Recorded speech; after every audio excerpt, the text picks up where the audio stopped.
What is up, y'all? Jerry here. We are back with another daily live stream. Y'all know we're streaming every single day. So do me a favor, leave a like, subscribe if you're new. Really appreciate it. And we're not wasting any time, okay? We're early today. We're hopped in an eliminator, and we are pick three. Pick three at the eliminator. Been wanting to do some of these, and I wanted to hop in a little before I start my stream to see if I can actually get in a lobby. And there was waiting for one, so perfect. What's up, Nice and Blunt? How we doing? Great to see you in here, my friend.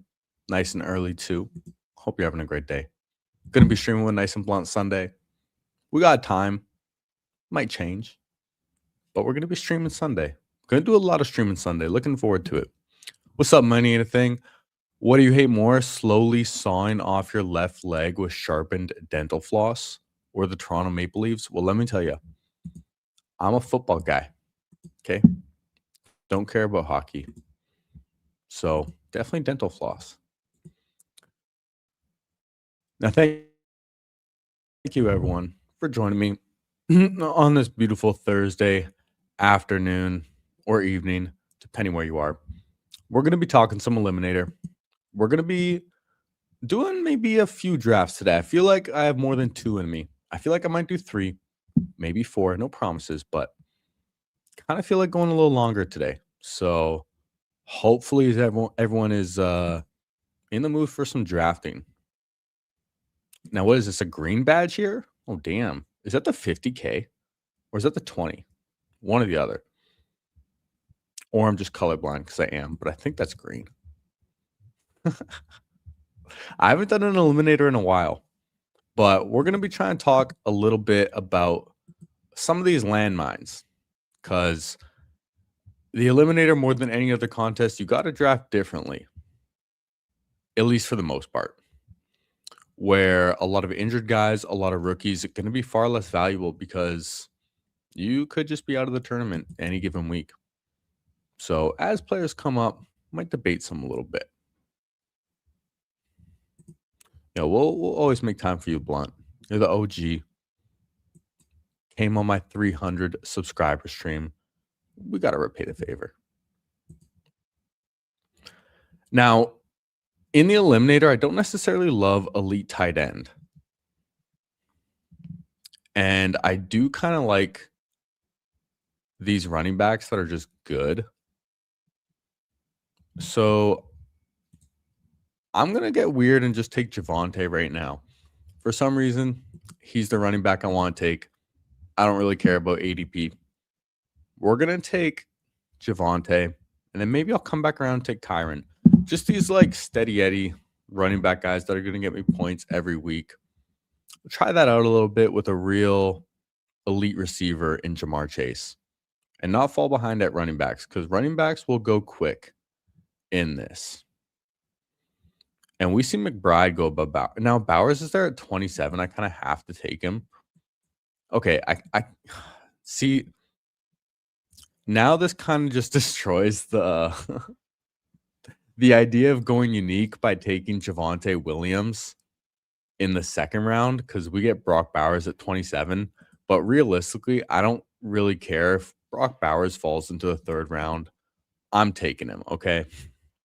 If Brock Bowers is there in the third round, I don't care what contest it is, I'm taking him. So there goes that strategy. But who cares? We got some good players that we wanted. And yeah, I like Javonte in this contest for a few reasons. I mean, you see right here, he has the week 14 bye. That's great.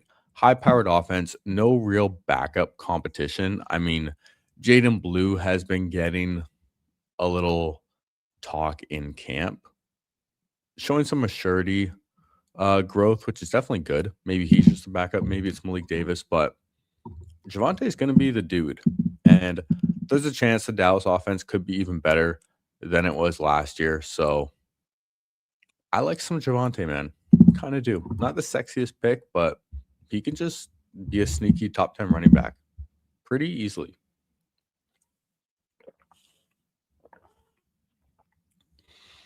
Now, I don't really know how to feel about some of these guys like Rashee Rice, Josh Jacobs. I think in the eliminator, I would tend to buy them just because they're getting underpriced based on the potential of suspension. And if suspension happens, like it's really not good for your team, obviously, because I mean, if they get like a 4-game suspension, 6-game suspension, that's a lot of draft capital for a guaranteed 0 in those weeks.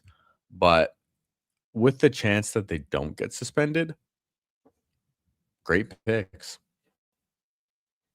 And at this point in the offseason, we could just get some news that they won't be later on. Now, what I just paused there because what I'm thinking is, do I actually just take Scatabo? Y'all know I hate Scatabo. Y'all know I don't like Scatabo, especially in the eliminator, because he might just start real slow. But I'm gonna take a share because I'm feeling wild today. Okay, I'm feeling wild. Feel like Neighbors is just a 0. I mean, he might be for the first like couple weeks, but I don't think he's gonna be a 0 the whole season. I think that's a little extreme. Now do we get another running back here in Bucky and just go super strong? I think I'd lean towards Mike Evans though. Colson Lovin in the 5th round feels so strong, regardless of what tournament you're in.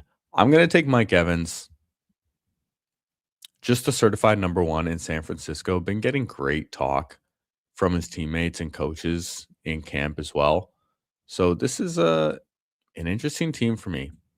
Now, guys like Cam Scatabo, who are like somewhat injured.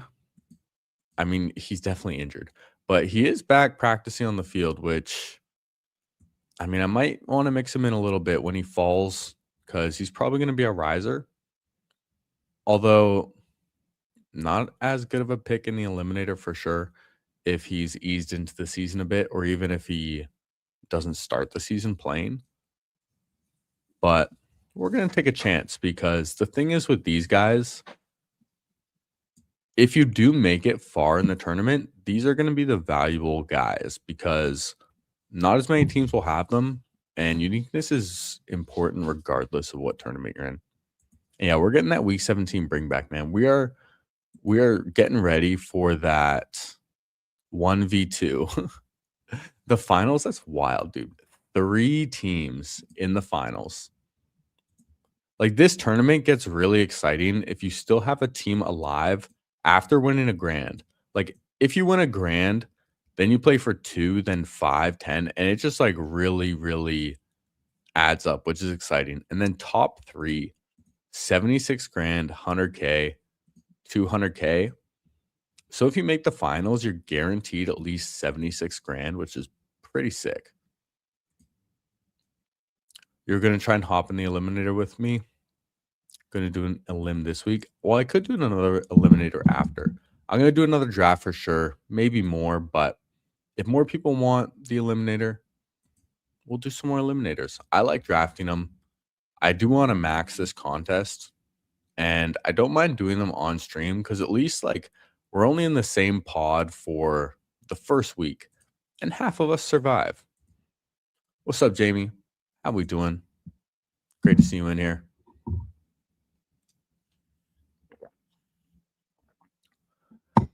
Stacks are another thing that aren't going to matter as much.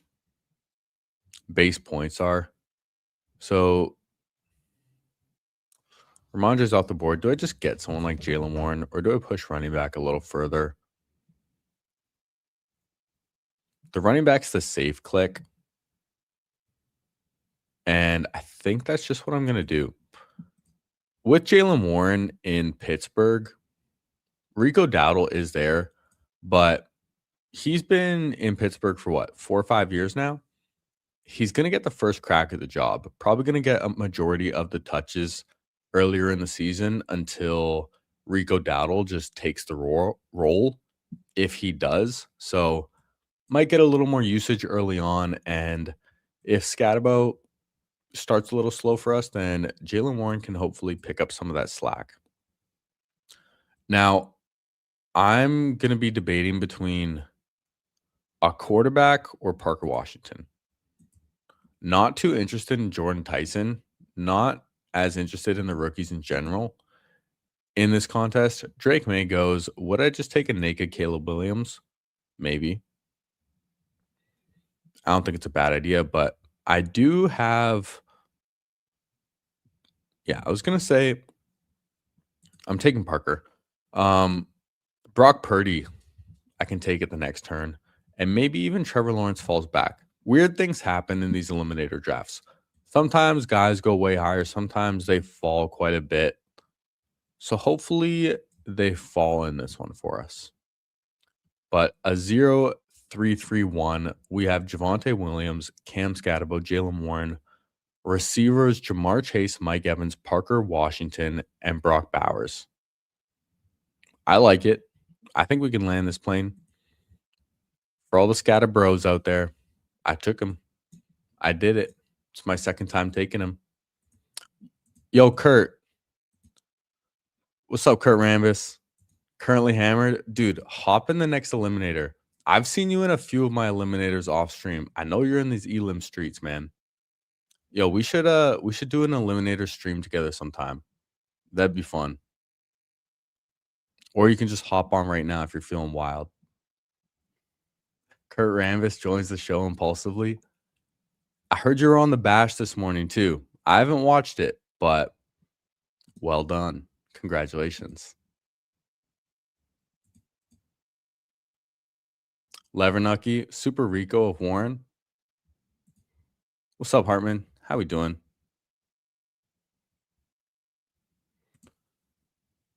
What the fuck, Jamie? Did you actually max out the big dog? Or are you telling me? Are you asking me to max out the big dog? Because I'm not maxing out the big dog. I mean, 32K. After we win Best Ball Mania this season, I will max out the big dog. Once we win Best Ball Mania, I think we'll have to wait till January and then we'll get paid out for it. Chances are we've already drafted the winning team.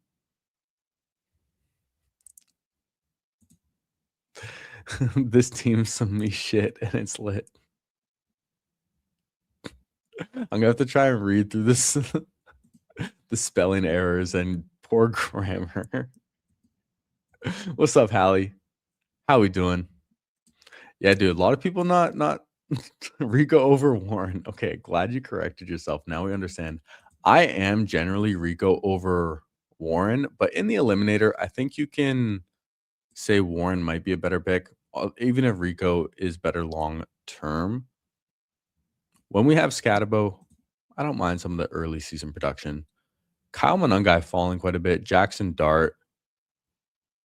Did Purdy get taken? He did. That's unfortunate. That's unfortunate. Really would have liked Purdy on this team with Mike Evans. I think I'm just going to keep pushing quarterback.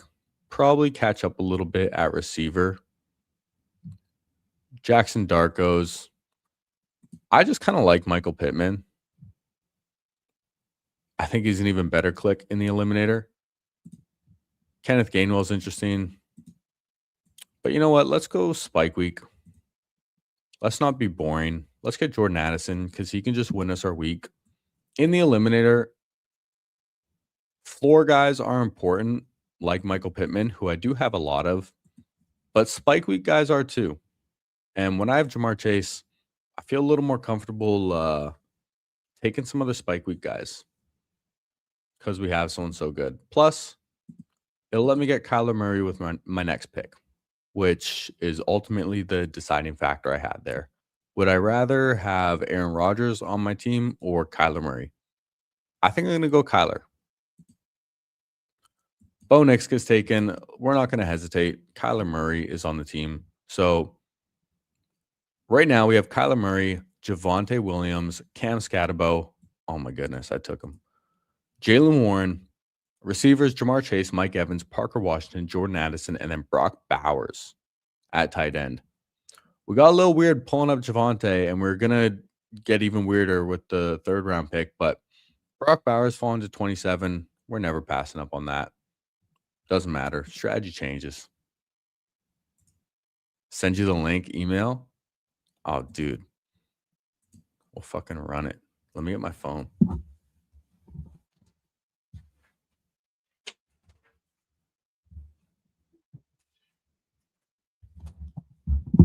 get some impulsive Kurt Rambus going on. Yo, Kurt, DM me on Twitter. DM me on Twitter. I'll send you this link.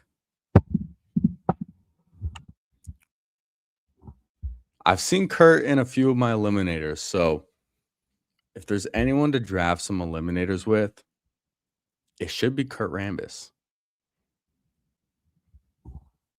And we're drafting a good team right now. So yeah, dude, hype it up on X. Let's fucking run it, dude. Let's run it, Kurt. I like some impulsiveness. Let's go. Let's do it. I'm getting this link for you right now.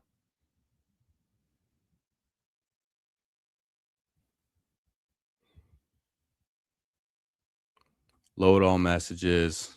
What are we doing?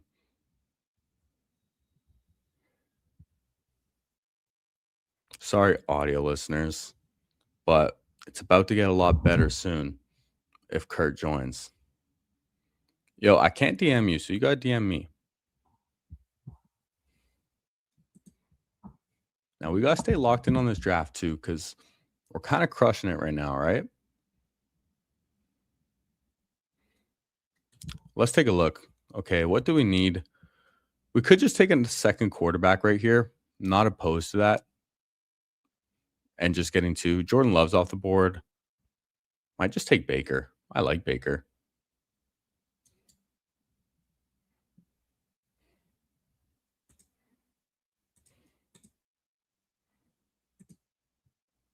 Jordan Mason goes. I think Baker's just the best pick right here.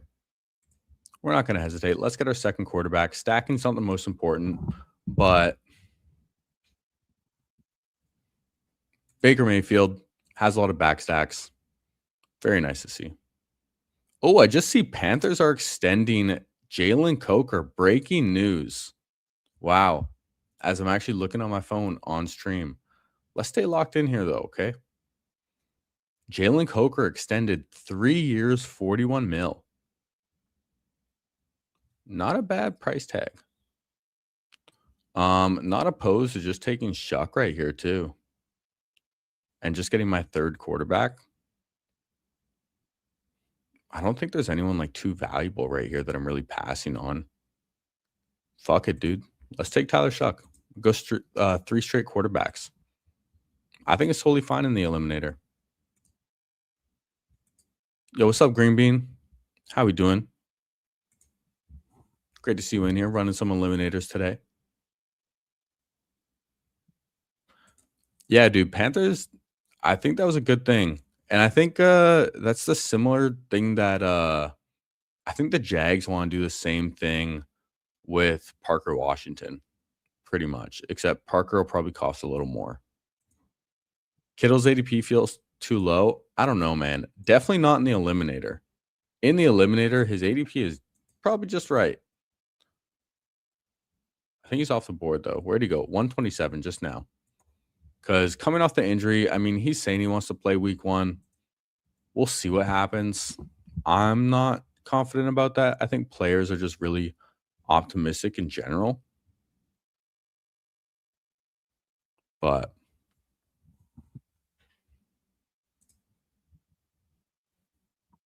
so we're done at quarterback. We have Brock Bowers at tight end. So we can get a late one. And then pretty balanced at receiver and running back. So this team feels very solid. Our bye weeks are all different for our quarterbacks as well. Bye weeks are all different for our running backs. 2 week 6 buys at receiver, but I don't care. And then Brock Bowers at tight end just feels great. Just feels great.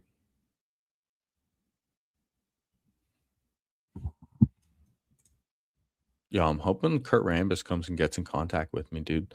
I would love to join him or have him join the stream. Thank you, Danimal. Beautiful team. Great to see you in here. Yo, Najee's on the Lions.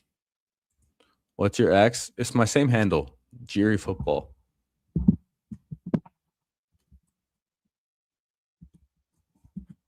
Little plug right here, too. Yeah, easy to find.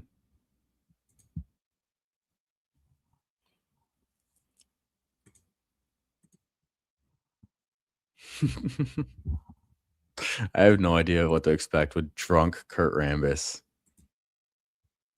joining the stream. This is incredible. This is real content. This is what you come to see on a Thursday. All right, and we are on the clock. Okay, let's not get distracted.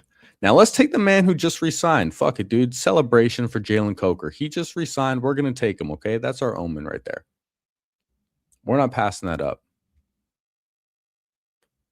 Now next, I could think about Jalen McMillan, a little stack with Baker, although it's not necessary. But I might lean towards one of these running backs because running backs are important in this tournament. Stephon Diggs could be good. Still unsigned, though.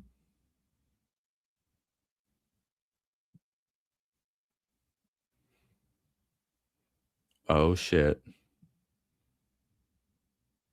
Yo, Kurt's about to come on, dude. This is nuts.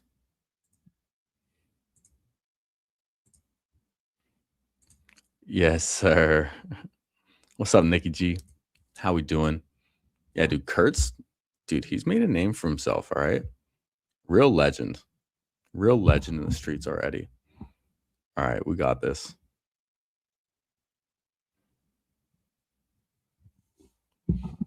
All right, the link has been sent. The link has been sent. The headphones are coming on.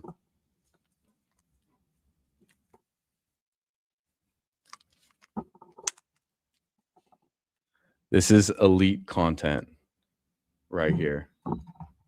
Oh, got email to him.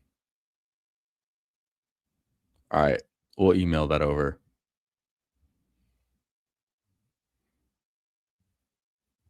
Sorry for the silence, but this will be worth it, all right? It's important.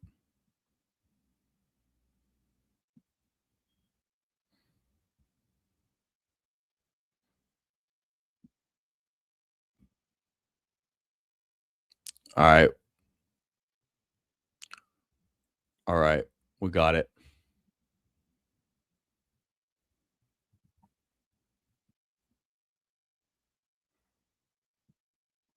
Send it right now. Oh my God. This is the longest I've ever been silent on stream. I swear. I apologize. I'm sorry for the audio listeners, but it'll be worth it. All right. There won't be silence for the rest of the stream. That's guaranteed. You got Lamb, St. Brown, and JT in that order for the eliminator. I definitely like St. Brown the most out of those guys, although the week 14 bye is definitely nice for the Dallas Cowboys. One reason I quite like Javonte in this as well. Tajay Spears off the board.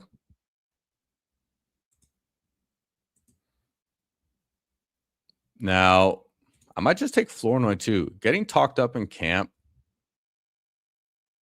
or one of these running backs.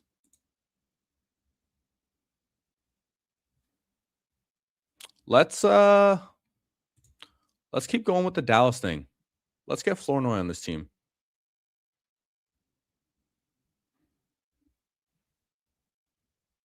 We'll get Flournoy on this team. And I'm going to edit the name of this StreamYard.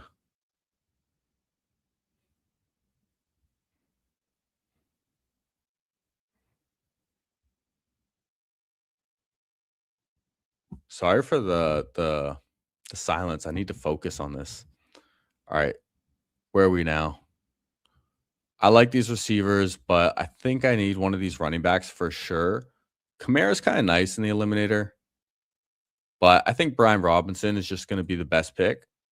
So let's take B-Rob, add him to the squad. Imagine he was quiet the entire stream, just making and selecting picks. That would be some wild shit, but yeah, we're doing this off the cuff. So we'll roll with it, man. It'll be worth it.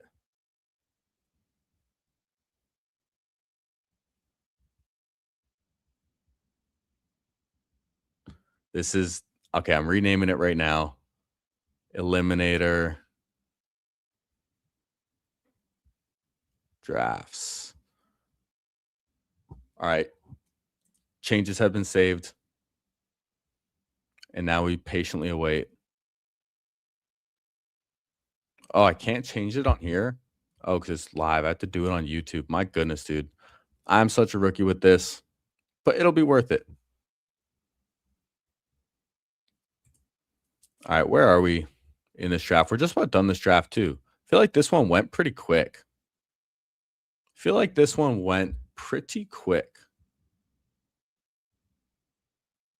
Will be perfect timing to head into our second as well.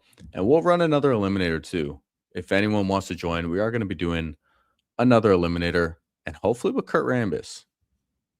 Drunk CURT RAMBUS. Incredible.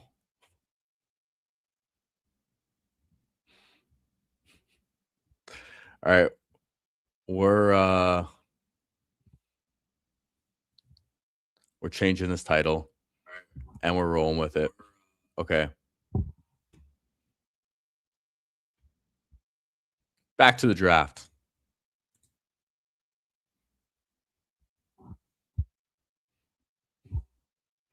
We are 4 picks away.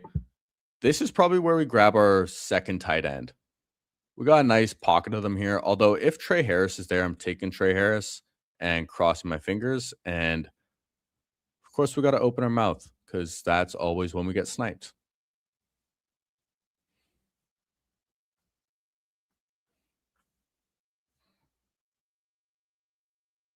All right, 2 picks away. Definitely getting one of these tight ends. Now, who would I like the most? I mean, Cade Otton. We got to take Cade Otton, right? A little stack with Baker. And he's just our dude. I've become the Cade Otton guy. And this fucking has become the Ashton guy. What up, fam? What up there? RAMBUS here, not fucking around. We got kids arguing in the background, but who gives a fuck? We're hammered on a Thursday. Let's go. Let's go, Kurt. How we doing today? What's you exterminate any bugs before this? Nah, it was a rain day. It was a rain day, and by rain days, it means you go to the shop and you fuck around and bullshit with people for a little bit, and then you go home and get drunk. Let's go, Eliminator fucking Thursday. Ship it. Let's go, baby. Love to see it. Now, yeah, we're not gonna get distracted. Okay. This is gonna be all right. What are we taking here? We need a running back, probably. Yeah, we're gonna take one more running back. Nah, you straight a running back. Get another receiver, bro. Nah, you need to fucking get another receiver, dude. Your running backs are straight. There ain't nothing wrong with your running back. I got 2 more picks. I'm gonna take an upside guy. I'm gonna take an upside. No, you need another tight end, and you need I don't need another tight end. Oh, you got Flournoy though? Yeah, this dude, I swear, this dude know how to tout. I tell you what.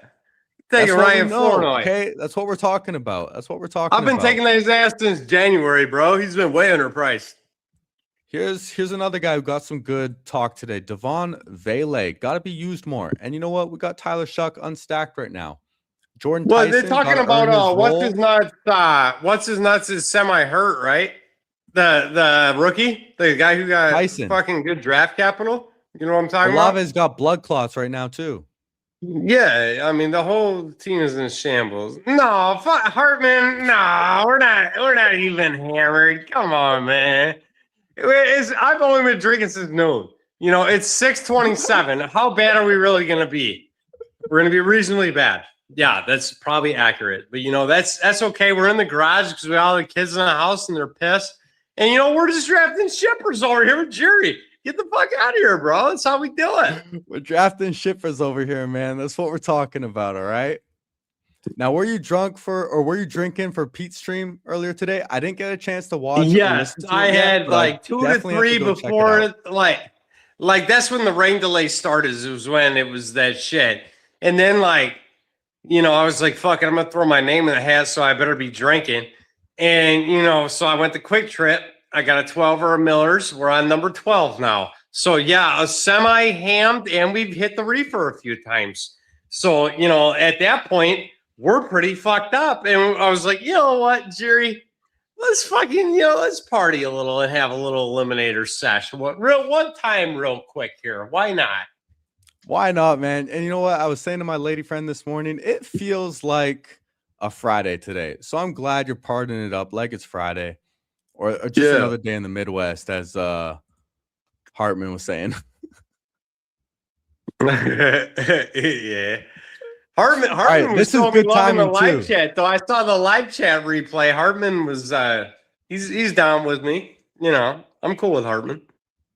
Absolutely, man. We love Hartman. Always in these streams. So we're gonna make our last pick and we're gonna do another stream. Or we're gonna do another draft. You good for that? Yeah, you're paying. We're good. We're all good, buddy. We're 50-50 chop, though. Yeah, absolutely, that's how we man. roll. Always. Yeah. This will be fun. All right, good timing too to join because we're just about done our first draft here. And we're gonna take Vele. I think he's totally fine in the eliminator. Get a little backstack with Shuck too. So let's go over this final team. Wrong with Vele, man. Vele's straight. There's no problem with Vele. All right, I'm going to recap this team. We got Kyler Murray, Baker Mayfield, Tyler Shuck. Running backs, Javonte Williams, Cam Scatterbo. My first share of Cam Scatterbo, okay? I don't know why, but, Jaylen Warren. You're getting woke eventually. There's that. Well, he's on the field. That's definitely optimistic, and he fell to us. So I'll scoop him, do it once in a while. Got Jaylen Warren, bro. Keaton Missile, Brian Robinson, and Kalen Black. All right? You got to get some upside picks in there somehow. What are you drafting right now, Drew? Is this Eliminator or what is this? It's an Eliminator. You took Kalen Black in an Eliminator? I took Kalen Black in an Eliminator. Okay. Yeah. All right. Continue. Okay. Yeah. If he's just the RB2 and McCaffrey gets hurt, man, he could just win your league. That's Jordan James. Week 17. It's Jordan James. I'll take my chance on the rookie versus the guy who hasn't played a snap on offense. But he went to Oregon and he doesn't suck. So there's that. I'm just helping you out, bud. It's okay. Kalen Black just won a national championship. I don't watch college football, by the way. Third string running back. I mean, Indiana third stringer or whatever. Are you serious? We have thoughts on that being positive. Jerry, okay, it's time for you to just misdirect here from the fucking wish casting. Jordan James is the running back too in San Francisco. Draft accordingly. Okay? All right. CURT RAMBUS approved.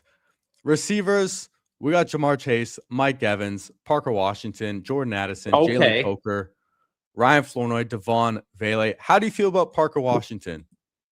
Cooking. But the newest news on BTJ with all these tapes of him looking like he did his first year, it's got Ramby a little spooked. I have 35% P-Wash right now. And, I think it needs to trim down to about 15 after seeing these BTJ highlights. What if he's actually the player he was in year one? What if he was just hurt all of last year? Aren't you worried? I'm a little worried. So now I am starting to collect BTJ even ahead of ADP because of my P-Wash exposure. So we're there. Okay. I've got a couple clicks of Brian Thomas Jr. as well, even though I'm with you on the takes. But we're still in pajamas right now. Pads aren't on. Maybe he does just have the yips. We'll have to see. It's easy for the No, I think he was hurt, actually. There was numerous reports that he was actually legit hurt last year. And if he was legit hurt and now he's looking like he does in his tapes, don't you think they're going to trade off weekly? And shouldn't we be so high on either of these guys probably because it's somebody else we need? Yeah, that's how I feel. It's going to be a heated debate throughout the season. It'll be really interesting to see how it plays out. And Zero Fucks, yeah, we're going to run it back for sure for anyone that wants to get in. 20% Brian Thomas Jr., 1% Parker. That is that's bold. You're calling your shots. And Kurt, you probably don't know, but me and Nice and Blunt here, we got a little wager going on. Straight up points, Parker Washington versus Brian Thomas Jr. this year. I'm on P-Wash, he's on Brian Thomas. And we're betting a bigger board for next year. I was solely P-Wash, but then these clips came out of this guy looking like fucking a first-round draft pick. And, then I got worried. And now I'm clicking a little bit the other way to hedge my bet. Because, Jerry, we ain't always right. We'd like to be always right, but we're not. So that's why I actually took Cam Scatterbo. Okay, well, you're wrong on that one because Scatterbo is a complete stud. He was doing backflips, and he looks awesome. And he is unquestionably, he's a receiving back too. You wouldn't think it because he's like this big, swole white guy, but no, he can catch the ball too. So, I mean, you better get woke real quick to that. We'll see, man. I mean, I can't wait to see when he does a backflip in a game. It'll be really, really interesting. Now, tight ends, we got Brock Bowers, Pat Frymuth.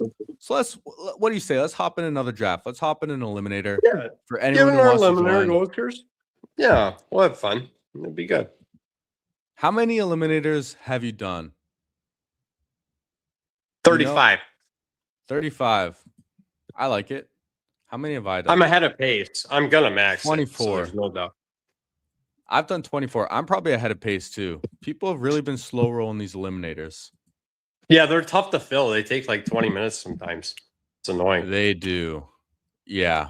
Hopefully but it won't if we just like put it out there that we're getting in an eliminator. If we just put it out there, fucking everyone will hop in, and then someone's gonna take Genty at fucking 3 just to outdo me.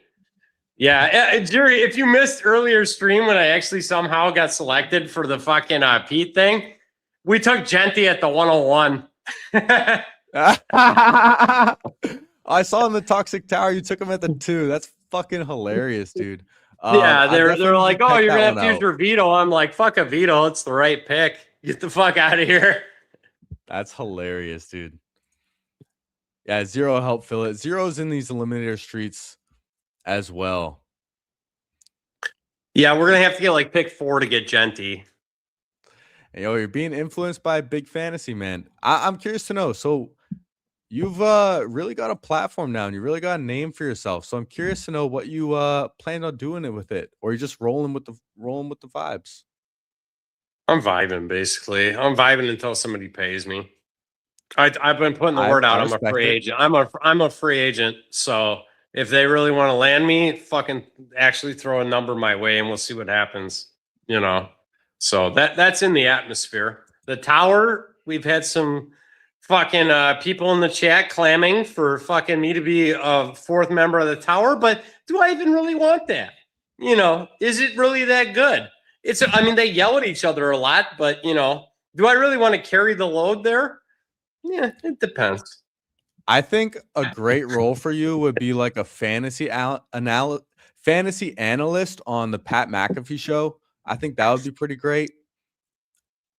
If I can stop swearing all the time, yeah. You know, and I think I could figure it. Yeah, but you know, it's me. it's a different thing. I guess that's thing, a little Jerry. different. That's a lot of it's a different thing. You just watch Pete's stream from earlier. You have to skip to like an hour 40 in, but you know, it gets questionable occasionally. You know, and there's that. I'll check it out. Well, we'll see how questionable we get here. 12 beers deep. Feeling reasonable. You know, whatever. Green Bean. Ramby needs to take BBG's spot in the tower. My goodness. I don't know. BBG had some decent takes, but he also has some complete shit takes. Like he likes Marvin Harrison, and he's god awful. And look at him. You know, get the fuck out of here. I'm never drafting that guy. But besides that, told me you called him Botox lips. Look at his lips and say anything otherwise. You know, I can't argue that. All right, we're waiting for 2 still. Can we fill this thing? It'll get there. This is actually quicker than normal for an eliminator. Oh, it definitely is. What have you been up to, though, Doc? Waiting for... what have you been doing since the show? I'm curious. Besides the streaming on a daily basis at a very obscene late time at night. That's what we're doing, man. We're just streaming on a daily basis. I'm still brand new to all this. Like I just started all this year. My whole setup I bought just to do streaming a week before, and like since the big board first opened, yeah, we've been streaming daily and having a lot of fun with it, and become a millionaire this year. That's the plan. That was my goal last year. It failed. I still made 8K though. So mine got postponed. So this is the year now. It just got postponed a little bit. The eliminator is a lot of fun though. Like it, the eliminator is a lot of fun. Pays you weekly. It pays you weekly after week 4. It's nice. So, did you do it last year? How far did you make it? Like week 14, I lost to Yosh. Damn. What was that payout? It was like 5K, something like that. See, that's pretty sweet. That's pretty nice. I feel like once you get past this 1,000, then it starts feeling pretty nice. Because you're in the until green you at look that at point too. bbmdb.com or whatever the fuck that thing is, and then you see you're a 30-point dog because your guys are all fucking hurt. That's a problem. The most depressing thing is looking at PD's site when your team is brutally banged up and you're like, fuck, I'm playing for 10K, but my team is only half there. You know? But pay that man his money either way, you know. That's the thing. I completely agree. The injuries and just luck factor in this tournament are insane. Pod luck every week. It matters a lot.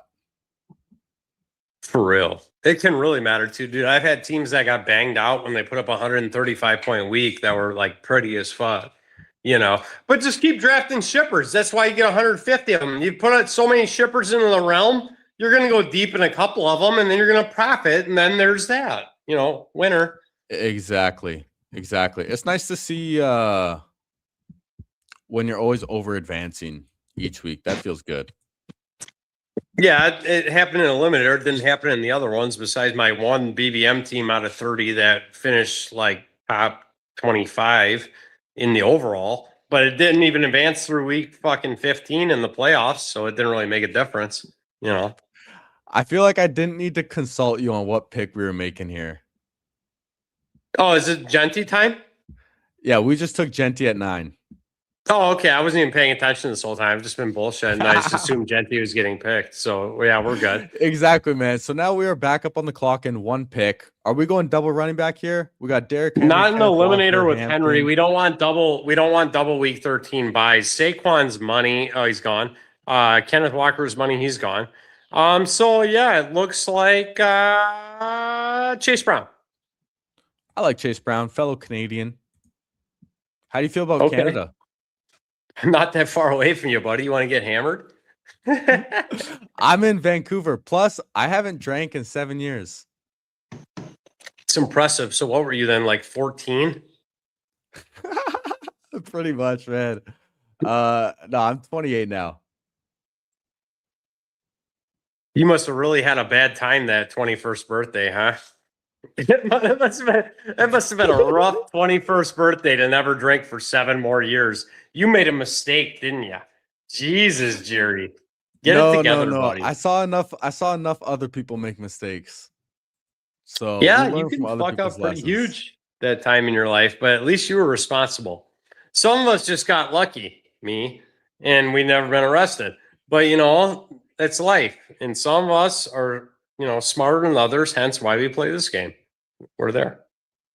Absolutely, man. We're just drafting shippers. That's what we do. That's what we'll put our. So we got Genty. We didn't get Genty, or we did get Genty? We did. We're here at 9 with Chase Brown as well. Oh, Genty, I thought it said Bowers. I'm on my phone again. That's the problem. I got to get to the tech team. It's probably hard to see. Yeah, I just got to get the tech team fucking fixing this phone, or we just actually got to use the Chromebook that Pete bought me. And we're getting I was going to say, did you order that? You ordered that laptop yet or what? Yeah, it's been sitting on my kitchen table for 4 days. It finally got opened yesterday and charged today, and I still have yet to enter my email into it because I'm scared of the mic. What if the mic's not good? You know, it's there's a lot of what ifs with that Chromebook there for $200. The mic on the laptop? On the Chromebook, yeah. You'll have to get like a separate microphone for sure. Okay, well I haven't, so therefore I'm not risking it, and that's why I'm on my phone. Yeah, probably better. Correct. So way right now. AJ Brown's still on the board. Just got more. I don't like Josh Allen in this. No, have you ever, you know, Jerry, have you ever had a Genty Josh Allen team? I don't want one. You should, because it sounds fun. Dude. David Montgomery just got taken. We could take ETN, kind of the last guy in a tier. Or Tootin. No, don't take ETN. Take a receiver before that. In the third round? Take a receiver then. Take Devonta. You like Smith? Take Garrett Wilson. Right. Just take a receiver. Tootin in the 3rd round? Fuck it, bro. That's where you know, where he goes is where I decide he goes. That's how I decided based on the tape I saw. Fucking A. All right, I'm glad I'm the one with the mouse clicking the picks. No, I would have took Josh Allen. That's who I would have took. You would have took Josh Allen? In the eliminator, it's so gross, man. If he's here in the 4th No, it's round, not. sure, Think about every time he runs in a touchdown with Genty and Chase Brown, how many times you'd be like, suck it, this week's over. You know, it's like a normal thing. There's so many quarterbacks you can get later, and like these values. It's true, but every once in a while, don't you just want to have a Genty Josh Allen team? No. All right, we got Garrett Wilson, T-Mac, Scatabo, Ladd, Swift. Maybe take Scatabo. Oh team is we're so lit right now. That is so beautiful. But we passed up on ETN, and then we take Scatabo 3 picks later. Yeah, fuck ETN. ETN ain't doing shit. He might even be splitting carries with Kamara. Fuck ETN. When has he ever been that good besides last year and not gotten hurt? You know, get over it. Scatabo was out here doing backflips after his knee got completely blown off. He's like a fucking Vietnam War veteran who like just came back and is dominating now. Are you shitting me? This guy is ridiculous. He's a supreme pass catcher, too. So anyone who's knocking him is, oh, he can't catch passes. Guess what? You're wrong. He does all the time. What a stud. Team's lit. I can't wait to see him do backflips in the game. He already did. It was on X. The guy broke his leg. He got like torn off, and he's doing backflips. Get out of here. It's going to correlate very well. And we're still how many months away? First, a little bit. Okay, he is on the field faster than expected, which is why I'm open to taking him a little more. But pick 40 is aggressive. Feels aggressive. What was he normally in ADP? I can't see it. I'm doing this blind. Let's see. 42, 41.9. Okay, so he's basically on brand. Well, you're wrong. Yeah, and it's okay to be wrong. It's called humility, Jerry. Get humilityed. He's very good. We'll see how it goes, man. But if he starts slower, coming back from the injury, he pretty much had 1 or 2 really good games last year, and then he got hurt. Wasn't like an explosive athlete. He was like constantly putting up a 20. I don't know what you're talking about. He was consistently doing a 20. You can look at the game log. Pretty sure he was a 20 about every game when he was healthy. There's nothing to complain about. He played really well against the Eagles. I'll say that. That's the one game you watched. You missed the other ones where he also dominated. Let's get with it. Come on.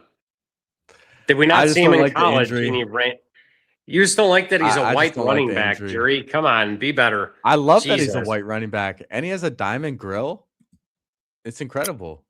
We're in the Loveland zone, by the way, if it gets to us. Yeah, Loveland in the 5th round is an easy pick. That's just so money. To me, it's Loveland or JMO. It's definitely Loveland, then. That's not even close. JMO is not even the wide receiver 1 in his own team. Loveland is easily the wide receiver 1 in the Bears, who are on the uptick. He doesn't need to be. He doesn't need to be. He's on the best offense in the league. Did Loveland just get selected? Yeah, right before us. That's unfortunate. We should take Christian Watson over JMO. No way we're taking Watson over JMO. I'm making the executive decision. I'm a Lions fan. I gotta do it. Okay, wide receiver 2 over wide receiver 1. Okay. Easily. Yeah, best offense in the league. No, it's not easily. That is not easily. Josh Jacobs might even be suspended at the beginning of the year. Who's saying Christian Watson, who is, whenever he's been healthy, has been a complete stud, is not going to go for over 1,000 and like 12 tutties? And you could take JMO, who's sealing his cap because of Sun God, unless Sun God gets hurt. And they have Gibbs, and they have Laporta, and they have everyone else, like Tesla. You saw that screenshot of him jumping high? Aren't you worried? You want Botox lips? We need another receiver. No, we don't want fucking Botox. Scroll on BTJ, if anything. You want some BTJ? We can take some BTJ. Fine. I'm getting my exposures up. Fine. Wide receiver room fucked now. You're talking about Christian Watson, 1,000 yards, 12 tutties. I mean, it's possible if he stays healthy the whole year, but he hasn't gotten over 620 yards in a season. Then he got hurt those years? A whole season. What was he on pace for before he got hurt though? What was he on pace for? Let's think about that. I don't care about that. Well, you should. He's not going to get hurt every single year of his career. Who does that? No one. So he's eventually going to be healthy. Christian Watson literally hasn't he? Yeah, but he's getting there. Maybe he's on the uptick. Maybe he's growing up a little bit. Maybe he's not going to take such hard hits this year. I don't know. He's good when he's in there. Let's live a little, huh? But like Jameson Williams got 1,000 yards back-to-back years. Yeah, barely, but still 7 tutties in each. He's a boomer bust pick, so we might need. So this team in particular, wide receiver, we're going to need some stability. They can give us that 10 when we need it. I mean, second half of the season, I'm pretty sure he was a top 12 receiver. Yeah, but I also had him on some of my deep teams, and he would also give me those 4s, like every once in a while. You get a 4 out of him in Eliminator, that kind of hurts. You know, it kind of hurts, but the 22 also can just win you the week. Yeah, and then you lose the next week when he gets a 4. We need to get some. I'm just saying, we need some stability, Jerry. You know, it's okay. We definitely need some stability, but we took Brian Thomas. Maybe he's stable this year. Who knows? He's not Brandon Ayuk, who's completely unstable.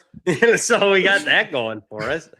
At least he's more stable mentally than Brandon Ayuk. That's true. That's not saying a lot. We also could use a quarterback. How do you like Jalen Reed? He's okay. He's fine. I'm not going over the top for him. I'm not going to fucking take him 10 picks above ADP, but he's decent. We could use a quarterback. We could, but are we passing on Parker Washington if he's there? Okay, he just gets taken. Take Trevor Lawrence. Yeah, it makes sense. We just need a quarterback. We're gonna be so screwed if we don't take Lawrence. Yeah. Do you usually like taking 3 quarterbacks in the Eliminator? Yeah, usually. Do you really want to have your one studs bye week and then have one option and it's just like, I don't know, we can say Kyler Murray and he has a bad game? Not me, because I'm trying to take the uncertainty out of it and I actually want to win this thing. So, I agree. We could still use a receiver. Someone like Cortland Sutton might just be bring some stability to this receiver room. What do you think?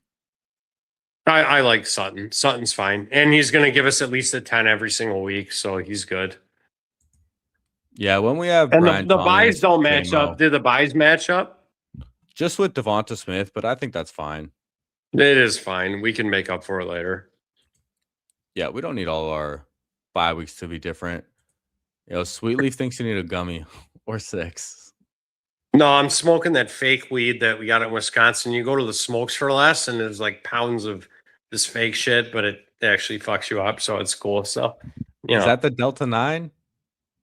I don't think it's that. It's called like Sour Diesel and like these other names. So I assume it's like actual strains. Yeah, it's flour. It's flour. And it still fucks you up. So there's that. Cheers. Welcome to Wisconsin, non-legalized weed, but still gets you fucked up. Thank you, Smokes for Less. I go into Smokes for Less, like, hey, I'd like some narcotics, actually. And they're like, what? I'm like, I'm talking about your fake weed. Get the fuck out of here. And they it's still fun to do. Brett's not a fan. Yeah, well, obviously, if you're getting the good stuff, but when you're pounding 12 brews, a little fake stuff is fine. Whatever.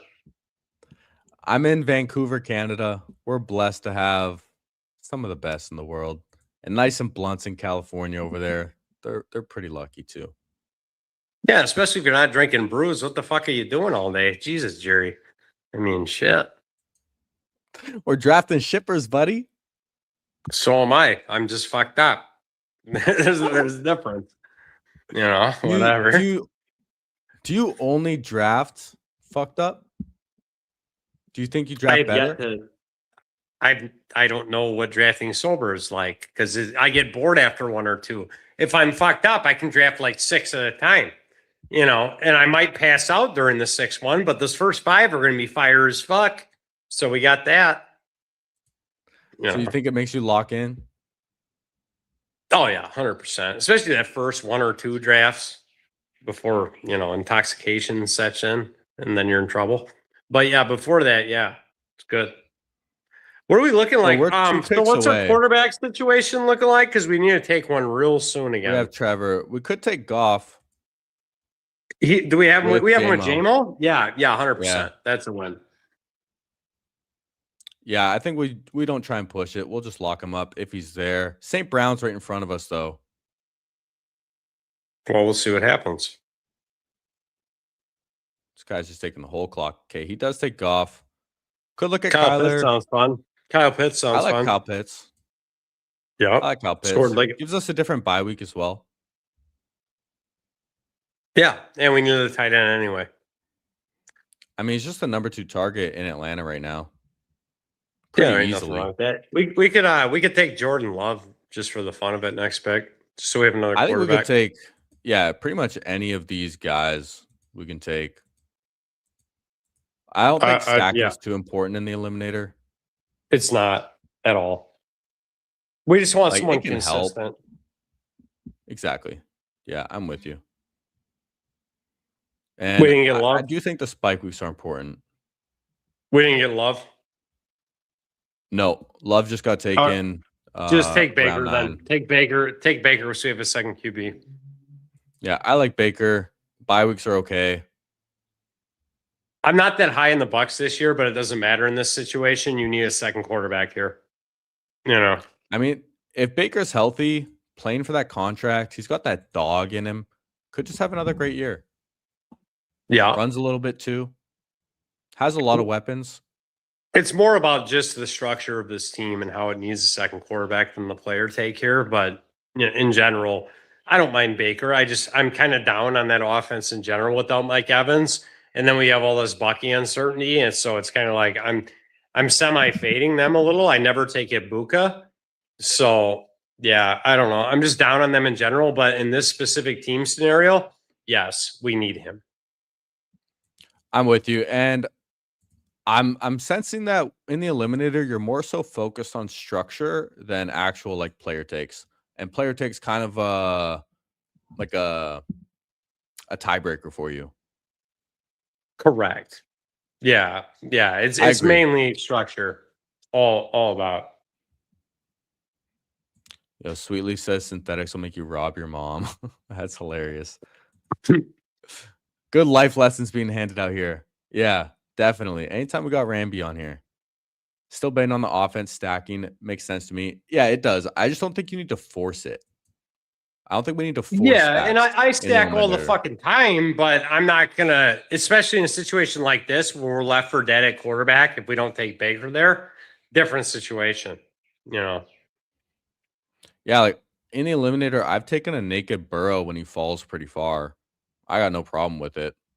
Yeah, it's not like it's fucking BBM or something where that's a horrible pick. In eliminator, it's different. You want his consistent 20s or whatever he's going to put up. I agree. Now, we're a few picks away. Pretty open. I don't think there's any running backs worth taking. Quarterback is pretty dry.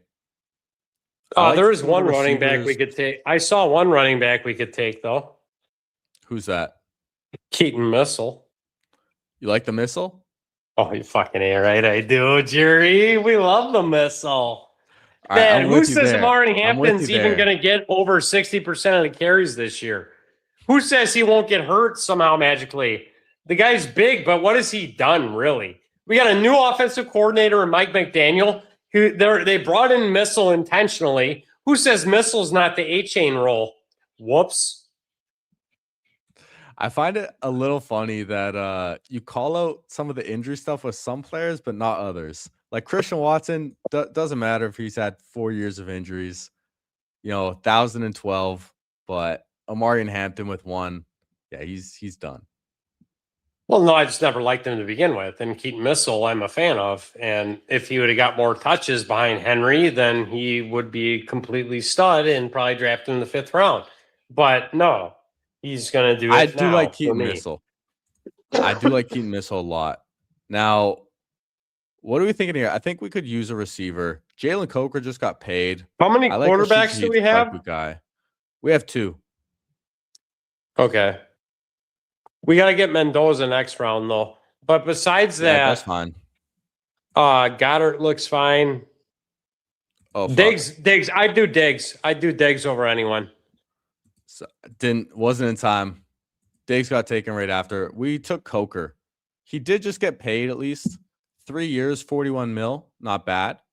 Right, but whenever Diggs signs, he's way better than Coker, and we all know this. He's probably Hasn't going this up, been but established many times? Diggs is he's a professional. He's going to be good, but I wonder, like, not having a whole offseason with the team. He still hasn't signed yet. We don't know when he's going to sign.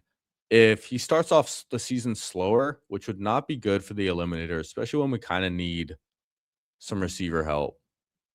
Diggs is old. He's either going to start fast or he's not going to start at all. And he's on drugs 90% of the time too. So, like, if he's coming in, he's going to come in hot from the jump, and then he's going to suck and fall off. But I disagree on that take. But I think he's either going to start fast and then go slow or whatever. Yeah, I think he just might start slow if he doesn't sign like soon enough, right? He will sign. I get very that chemistry. Soon. Yeah, Nice and Blunt's a big Chargers fan. Yeah, we love that. Hampton, aka 2026 Mostert. Yep, sounds about right. I'm very light on Amari Hampton. He's the worst of the second round running backs, and I'd take A-Chain before him. And I don't like A-Chain this year on this shit team. So yeah, that's how I feel. Yeah, I'm not big on A-Chan either. Diggs famously a cancer, and now some weird legal stuff. Yeah, that's why I haven't been drafting him a ton. It's weird. Some people say they love him. Some people say he's like the worst human ever. Well, he is the worst human ever, but doesn't mean he still can't score you fantasy points because he's definitely going to play somewhere this year, even regardless of how big of a hater anyone is. So there's that. Have you seen the video when he was on the Vikings of the reporter asking him or asking everyone if who they wouldn't let date their sister? And everyone just I bet they all said Diggs. Yeah. I haven't seen the video, but I assumed it. That's funny. All right. Mendoza got taken. Quarterback is completely dry. Fuck, we're new tight end here. Yeah, Hunter Henry's fine as long as the buys don't mismatch. Bye week is the same. Oh, don't do that then. Take Chig. Yeah. I like Chig. There's no competition there besides Scary Terry. There's zero competition. Yeah, plus he's good after the catch, and that's kind of like how Washington likes to use their tight ends. So I do like Chig a lot. One of my highest drafted tight ends.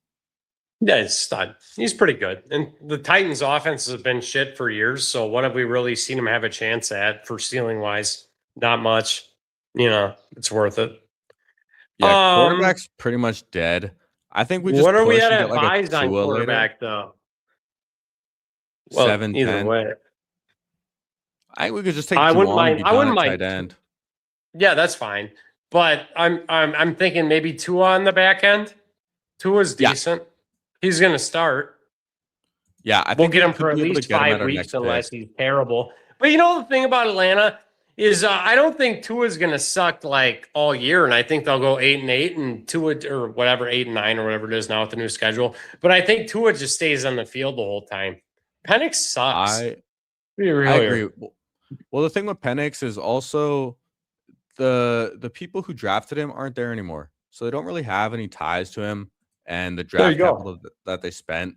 So I do like Tua more. Got some good coach speak about his accuracy too, which is always nice to hear. Yeah. This is kind of sporadic, by the way, Jerry. I just got really drunk and I clicked on your stream and I was like, fuck it. I'll go on with this fucking good ass dude. Yeah. This was actually very sporadic. I love it, man. I'm all about we'll just roll with the punches. We'll go with the flow. I don't think it's the first time I've just like said to someone in my chat, hey, you want to hop on? Like, okay, cool. All right. Let's run it, man. We'll have some fun. Yeah. Grab some shippers. This seems good. The CURT RAMBUS experience. I feel like this team we're drafted is actually good. Yeah, pretty sure it's good. Not like Cam Scatterbo. This is insane that I've got him 2 drafts back to back. But you shouldn't be mad about it. He's really good. Yeah, I think this team is coming together quite well. Tua did get taken. It does need a third quarterback, though, now that I'm looking at this. Yeah, I just don't know who could we're just going take to use. Jacoby. He reported back to camp. I mean, saying fuck the. No, just take. Is Tua there still, or is he gone? No, he got taken at 170. What an Jacoby's asshole! gone. That sucks. Is Shadur? Hey, what about Shadur? Is his buy match or no? I don't care. His buy is his buy match? So nope, yeah, so let's wait on Shadur and get him late. Yeah, I'm cool with that. I want a receiver or a running back here. I don't mind Alvin Kamara in the eliminator. I like Trey Harris. I don't. You don't like him? Jerry Jeudy feels decent. You like Jeudy? Remember that? I like him enough after seeing these highlights of him not sucking and supposedly standing out in camp or whatever. You know, he definitely looks good in shorts. Yeah, good enough. We'll take him. Maybe we get a. There's a. I've never been a Jerry Jeudy guy either, but I'm seeing these clips and he looks decent. And the guy's only 25 or some shit, and he went to Bama. Like, it's got to be old. If anyone was gonna break out, if you went to Bama, 30 now, right? No, he's not that old, is he? He's definitely older than 25. I feel like he just came out like 4 or 5 years ago. He was in the same draft still got class that as Trey CeeDee Harris, but you don't like Trey Harris? 6 years. No, he sucks. I saw Tesla though in that screenshot where he jumped up about 3 feet high. He looked good, but Tesla's great in the red zone. Yeah, and that's all you need in a limiter. We're just trying to get some like 12 to 14 week contributions occasionally out of him. You know, that's all you're asking for. And I don't think he matches with JMO though. Are we okay on buys besides that? We're in me straight. Yeah, I think it's fine. All right. Chase Brown at 6. All right. I mean, Tesla's just our quarterback though. I'm a Lions fan too. And yeah, they look fine. Oh, I think he's great. There's just so much target competition, and he's kind of like red zone exclusive, and like a 7.5 let's think, Jerry. Let's 200 great. IQ list here, bud. What if the Sun God or JMO goes down and gets hurt? He's only 27. We're not speaking about that. We're not. I'm just saying, but what if it happens and then all of a sudden Tesla is wide receiver 2? Then all of a sudden you just smashed big time. Yes, that definitely would, but I don't like that hypothetical. I'm a huge Lions fan. That's because you're a Lions fan. But you know, if you think of it in like the other mindset, what about Tesla? You know, I agree. Yeah, too alive to be perfectly average to keep the job. I tend to agree. Yeah, and we love Rambus on a workday right now. Such a vibe. Yeah, we love. It's Rambus a rare moment, but today was the day. You got it. You have a YouTube channel? Yeah, it's CURT RAMBUS. It's very tough to understand, but yes, you know, it's there. I got nuked though. I got nuked like 2 weeks ago where I posted a short and it only had like 4 views in 4 hours. I was like, something's wrong. Because normally if I post a short, it has like 400 views in like 2 hours because they always hype it up right away. Yeah, when it was at what it was, I'm like, oh, this is not great. They caught on to my foul language. Fucking A. But yeah, take a shot. No, all I got is some shitty vodka here. I'm not doing that. Come on, man. Yeah. Can we get one of these quarterbacks that's not Deshaun Watson who's going to rape somebody after week 3? Fine with me. I'm cool with any of these guys. What round are we on? 18? 17. So we'll have one more pick after, which is probably take Zachariah Branch and then take I don't think we need a receiver though. I think we need a running back. We only have 4. Oh, well, they all suck. Jordan James. Oh man. Or Nick Singleton. I'm taking Jordan James over Nicholas Singleton. All right, go right ahead then. Yeah, there we go. I don't really have a preference. We'll see who actually gets named the second running back. But if CMC goes down, I don't think it's going to be one or the other. They're probably both going to have a role. I don't think one's just all of a sudden going to get 25 touches a game. No, but one's going to be 60. The other one's going to be 40. And Kalon Black, really? Are we serious here? What has he done ever? I don't know, man. Jordan James went to Oregon. If you go to Oregon, you're a 4-star automatically, pretty much. So therefore, he actually has talent. So I'm going with that. All right, what quarterback are we going with? Do we got Riss Up out there still or no? Who? Riss Up. Oh, Penix or Shedeur? I don't care. You pick. And I don't want the buys to match. I think both of them play. We'll go Shedeur. But people are saying Shedeur is like not going to play and not be a big deal this year. Guess what? You're wrong. He's going to play. And he's going to play plenty. Well, I think he's definitely Deshaun Watson sucks. Deshaun Watson sucks. He was good as a rookie, and then he got all weird.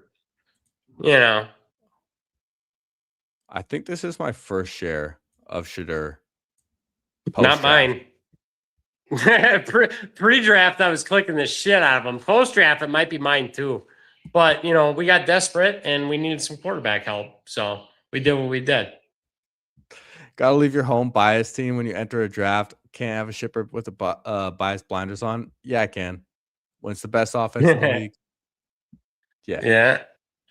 Lions are just like, I don't think anyone's going to disagree that they're just a good team to draft. Yeah, it's just tough to predict which one's going to do good on a week-to-week basis. So it's kind of tough. You know, you can't get them all. So there's that.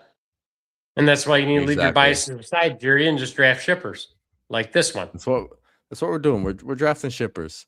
You can't get away with all the cursing on live, but Shorts will send you to the Shadow Realm. Yeah, CURT just learned that the hard way. It's okay. That's why we have other platforms like X and TikTok, Fantasy Bug Assassin on TikTok, CURT RAMBUS 6 Go-To on X. We're out here still, boys, and we do streams every once in a while. We just randomly get drunk and hop in with Jerry and shit. So, you know, there's that too. So, enjoy. There's that too. All right, let's recap this team. I'll have you recap this team if you don't mind. Trevor Lawrence, total stud, possibly the third best quarterback in the AFC. Baker Mayfield likes to get stoned and fucked up and shit. Whatever. Aren't wrists up. Deion Sanders kid. Okay, moderate quarterback room. Ashton Jetty, best running back in the league. Chase Brown, pretty solid. Cam Scadaboo, doing backflips, complete stud. Catches passes too. Aren't you worried? Keaton Missile, possibly running back 1 on the Chargers. Jordan James, McCaffrey's going to hurt week 4. Welcome. Devonta Smith, week 1 on the Eagles. J-Mo, wide receiver 2 on the Lions. Brian Thomas, possibly playing better and not hurt this year. Cortland Sutton, welcome to a 12. Jalen Coker, welcome to a 7. Jerry Jeudy, welcome to a 5. Isaac Tesla, possibly catching a touchdown every week. Scroll. Kyle Pitts scored a 40 in week 15. Awesome. Great. Chig, possibly wide receiver 2 on the Commanders. And Juwan Johnson, yeah, he's there. Okay, that's about it. It's decent shipperish. Beautiful. I couldn't have said it better myself. I could have said it better. I stumbled a little, but it's okay. What do you do? That's okay. Only 12 beers deep. Struggle is real. Yeah, Chesley is evidence you can use your bias to win BBM. He had like 50 or 60% Gabe Davis on the Bills when he won. He was right. Are you ever doing 0 RB in the eliminator? Never. Why would you? That's a death sentence. You think you're even making it past week 1? Week 1, you're in a 6 out of 12 on your pod. So if you have no starting running backs or backups, you're getting a 4 and a 2. Good luck unless your wideouts go absolutely nuke. Yeah, I don't really disagree. Hero running back definitely feels better. Depends like what you consider a 0 running back. Like, are you taking your first running back in like round 4, round 5? Because I don't think that's really 0 RB. Like Brew Crew, I wouldn't consider this 0 RB. You start 3 receivers, then you get Judkins, Tootin, Ramondre, Warren. Oh, he went 4 RBs in a row after his 3. That's not a 0 RB. No, but I think if you get 0 went 0 RB here. He got Puka, London, McBride, Lad Waddle, and then Chuba as his 1, Botox Lips in 7, and then just piled on the running backs and quarterbacks. Yeah, team's getting eliminated before week 2. He's going to be gone before. He's not going to go 6 of 12 with that team with no running backs. Good luck. All right, 0, you heard it. Sorry, buddy. No, Brett, I know yours wasn't that, but Yeah. All right. Rambus, thank you for joining, my friend. And We giving out us here, the baby. Rambus experience. Yeah, I figured I'd hop in, man. Show you some love. You're good shit, bro. Appreciate it, man. Hope you get another 12-pack. Just don't drive to the store. No, I'm not. Later, buddy. All right, later. Go get some bugs. Oh, the CURT Rambus experience. My goodness. My goodness. That was fun.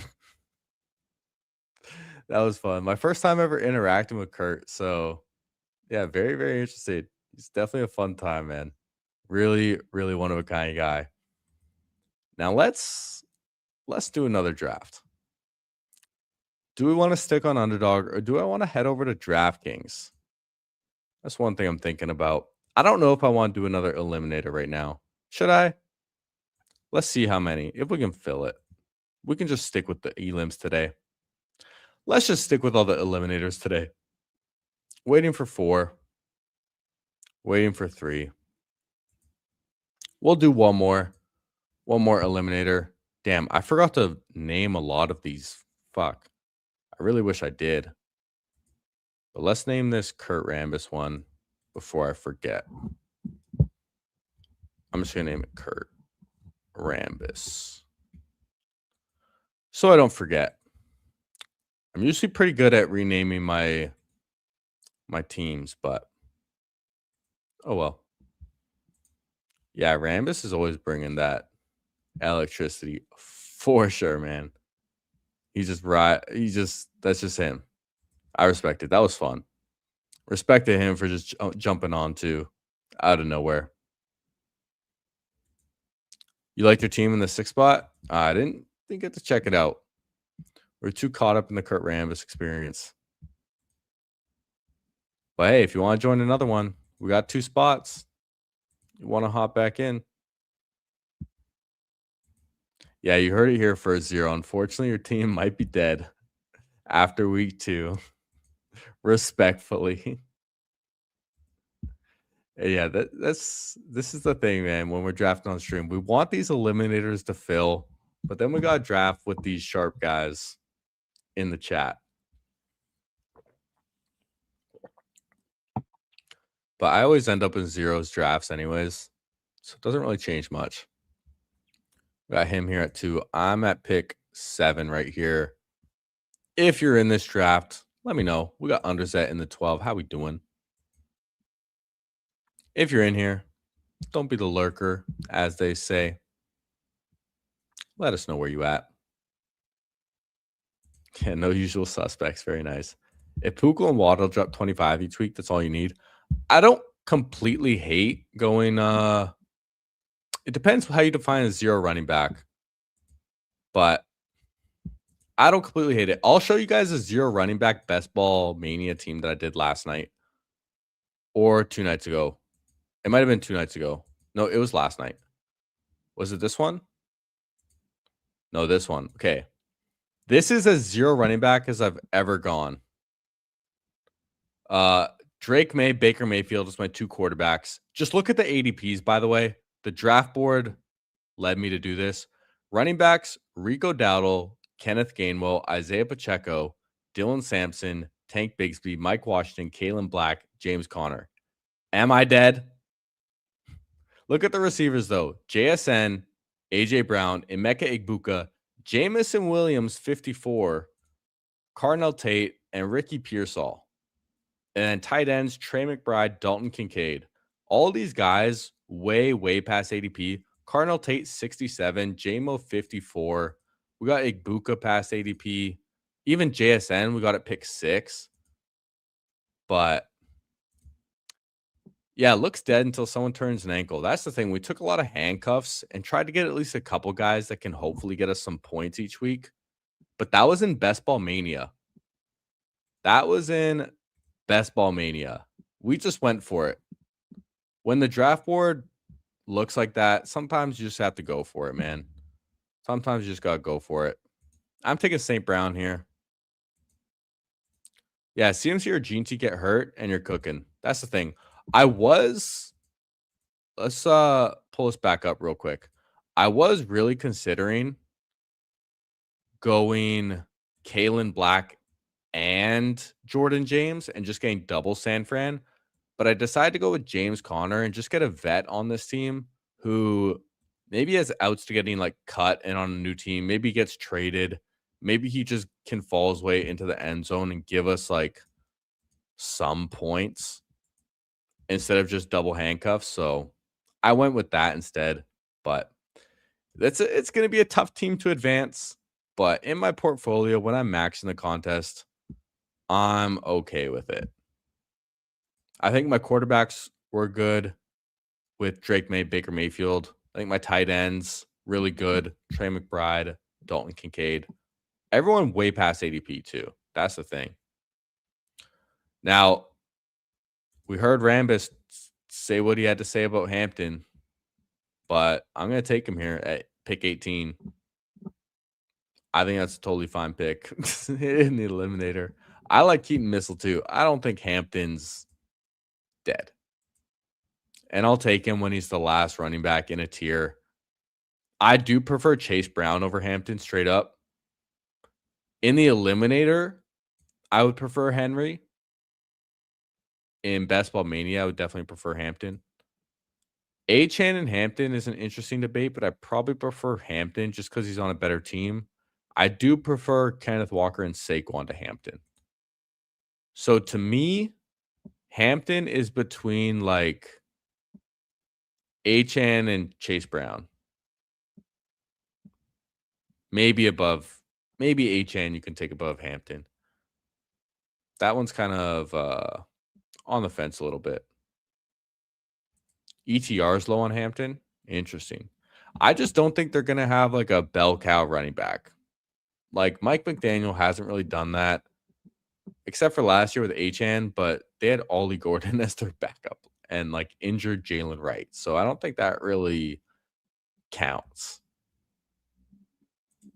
Goombas likes the 0 running back draft. I'm cool with mixing in some of those like Best Ball Mania 0 RB teams. If the draft board just gives you guys like that who are constantly like 10 picks past ADP, just take them and try a different build out.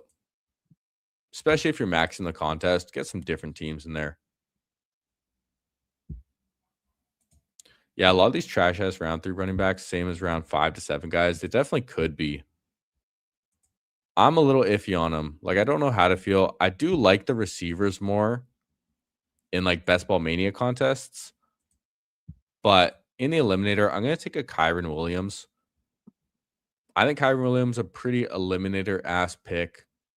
Not too sexy. Not going to get the craziest spike weeks, but can just get you like 15 points pretty often.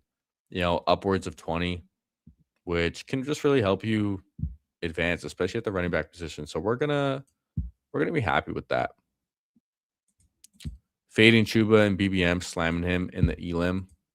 I'm kind of similar with you. I'm definitely not slamming Chuba, but definitely better. The thing is, like, it's how you build your team because guys like that can definitely be good and help give you some floor. But if you have all floor guys, then your team's not going to survive very long. You're not going to make it to week 17 with just all floor guys. At least I wouldn't think so. You have to have some risky plays. You have to have some spike week guys and just get lucky as well. But if you have all floor guys, like getting 120 points, not really going to cut it.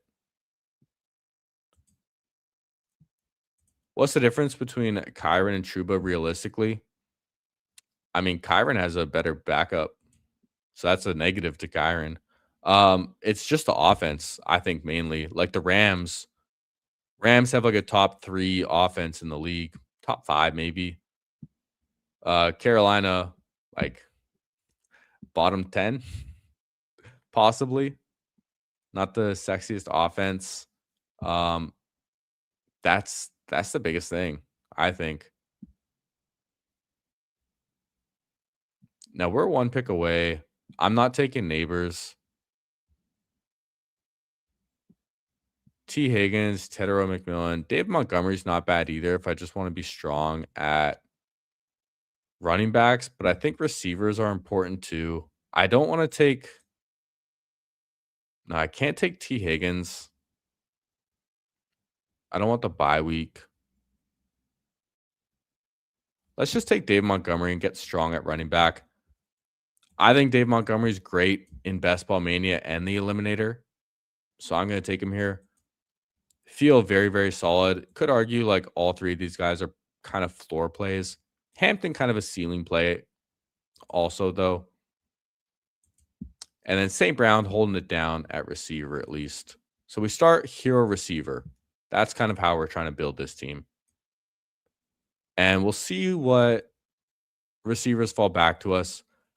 I didn't want to take T. Higgins just because he has the same bye week as St. Brown. And I don't know if I want to invest that much draft capital into two players with the same bye week.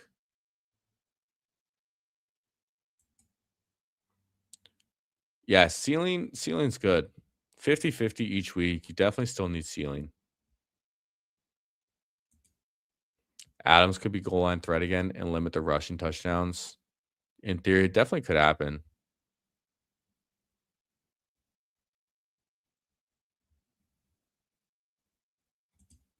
You're telling me Kyron and the difference is 10 projected points a week. I mean, last year, the difference between Kyron and Chubu probably was 10 a week. Dude, Chubu was getting projected for like 3 points at some point in the season last week, but definitely not this year. All right, back up on the clock. Wow, Devontae Adams, not even thinking about it. Fuck yes, dude. That feels good. Devontae Adams, round 5, smash pick. We do have Kyron as well. I think that's a good thing. JMO, I don't want to take him when I have St. Brown. And St. Brown's my only receiver. So we get Devontae Adams, pick 55. Yeah, no hesitation right there. Okay, we are cooking. I like this David Montgomery pick now. Hopefully we can catch up at receiver still. But I feel very, very strong at running back. Other 3 running back teams through 4 rounds. Gibbs, Breece Hall, Swift for 0. And Jeanty, Achan, Scatabo. And then we have Hampton, Kyron, Demo. So we probably have the least sexy running back room. I mean, these guys both have round 1 running backs. Our first one is Hampton. Now, we're just about back up on the clock. I don't love this 6th round, man. I really don't. I don't love this 6th round. Chuba gets taken. I would have considered him just because we were talking about him. Brian Thomas gets taken. Marvin Harrison's on the board. I'm probably just taking a quarterback here. Or Tyler Warren.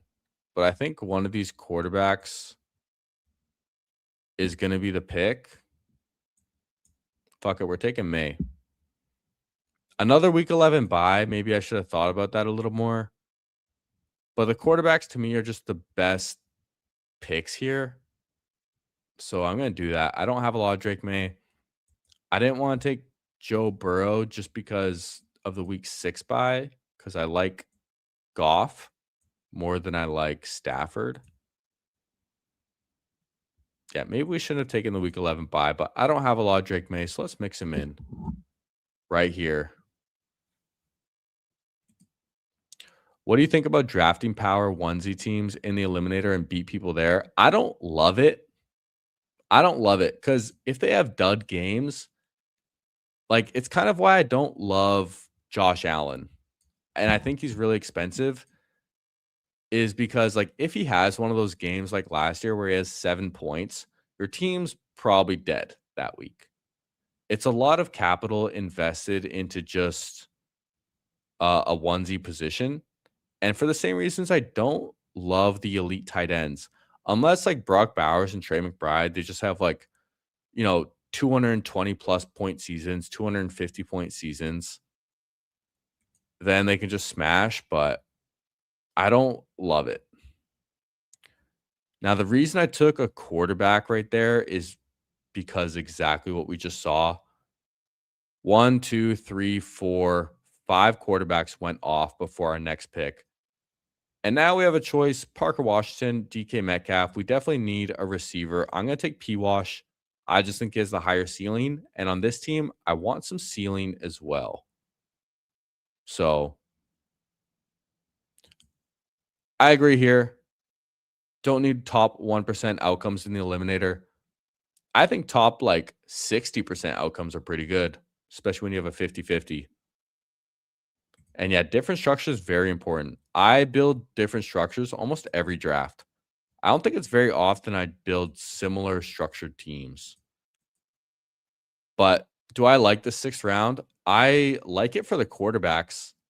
I'm almost taking quarterbacks exclusively in round 6. I'm taking a lot of quarterbacks. Not exclusively, but unless like one of these receivers like Tate falls, I like Tate. I like Rome. If some of these guys fall to like the 6th round, that's nice.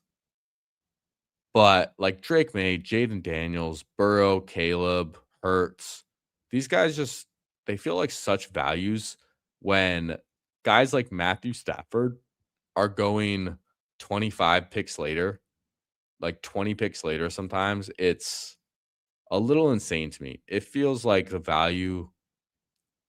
I really think the quarterbacks in this range can win you your leagues this week if you draft correctly. That's how I feel about the 6th round. And I don't think I'm alone in that take.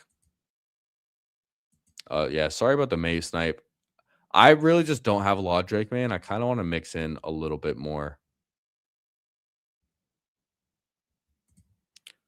Yeah, I like the year 3 receivers. Warren, yeah, Tyler Warren's nice too. Trevor Lawrence off the board. Michael Wilson's still here. He just is on a shit team. I think Godwin is pretty easily the pick. Unless I want another quarterback, but I think I can push it. I want to catch up at receiver. And if Godwin, I mean, if he's just like all the way healthy, he can easily be a top 24 receiver, right? I don't think that's pretty crazy to say. And for where we drafted him, I don't know what receiver number he's being drafted as, but I think his ceiling is a lot higher. Could also just be done. Like he could just be dead. So we'll have to see. Oh, May is your most owned quarterback. Yeah.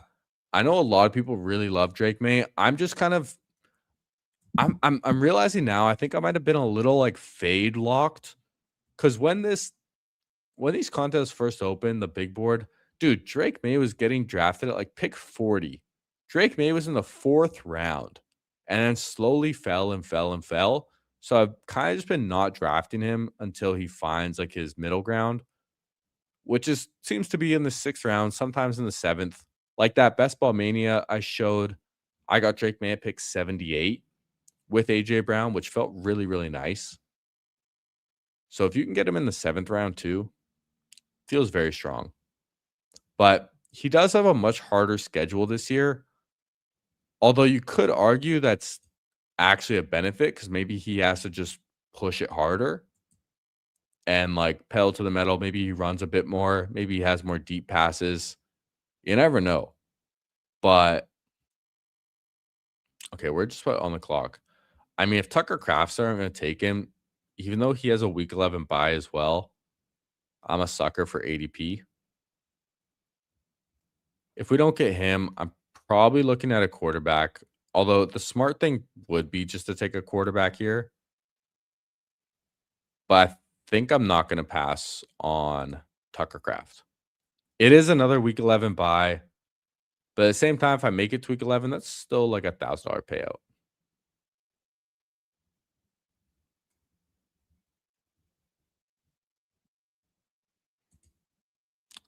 Pitt's got some 40 bombs. 40 bombs are nice. And I don't know. I think Pitts could have a good year.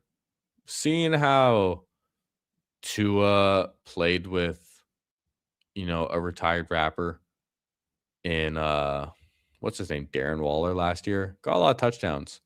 Maybe Pitts just gets that random like double-digit touchdown year.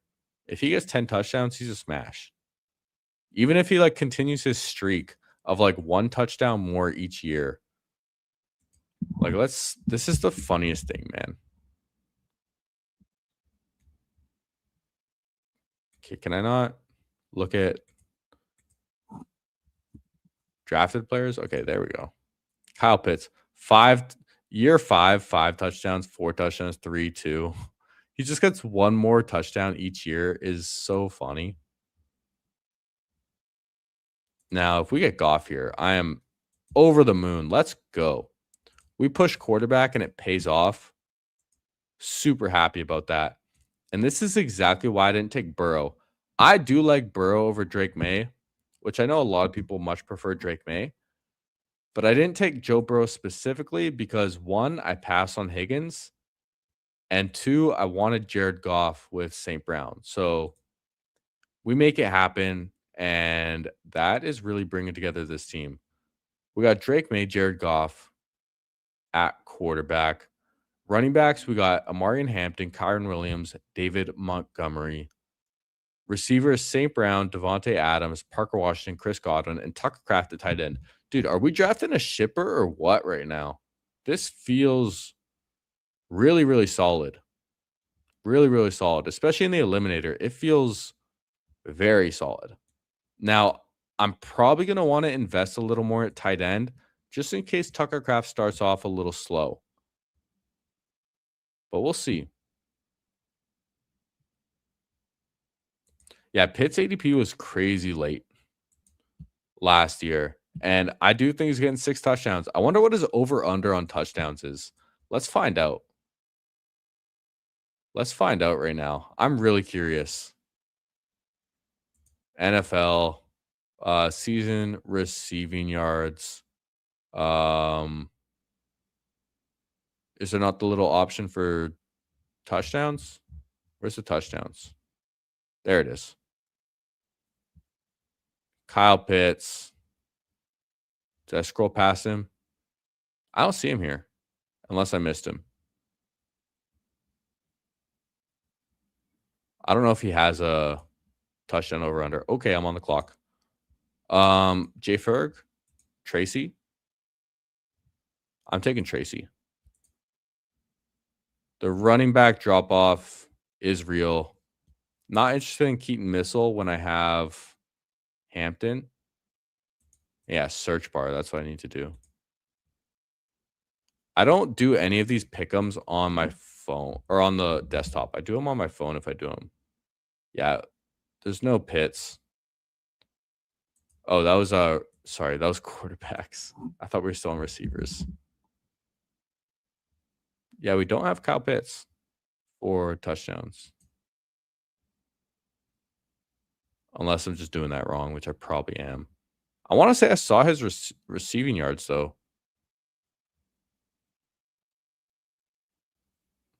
Kyle Pitts, 799 receiving yards. I mean, 800 yards is pretty nice. Okay, we're 1 pick away. I think I want another tight end right here. Or do I push? I can push.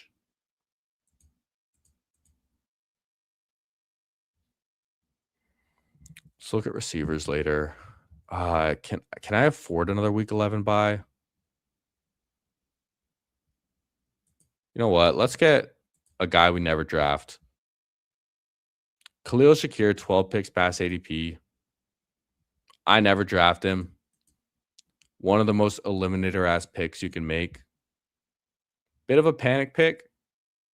I would have taken Rashid Shaheed, but the bye week, we only have 1 receiver, but we do have our tight end and a running back with a week 11 bye and a quarterback. And the only other week 7 bye we have is Parker Washington and Amarian Hampton, I guess.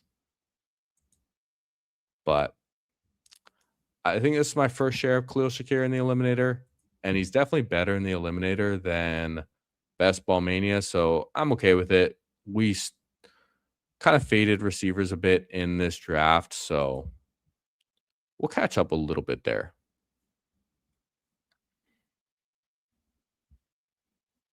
And we're definitely going to be looking at tight end. I like Tucker Kraft a lot, but I want to feel confident in my second tight end because we don't know how great he's going to be week 1. Sounds like he's going to play week 1, which is great. But how much are they going to use him? Are they going to limit him? We'll have to see. Isaiah Pacheco's not a bad pick either. But I think I can push running back a little bit, and I think I want to choose my tight end. Juwan Johnson or Chig. Let's see. We have 2 week 8 buys.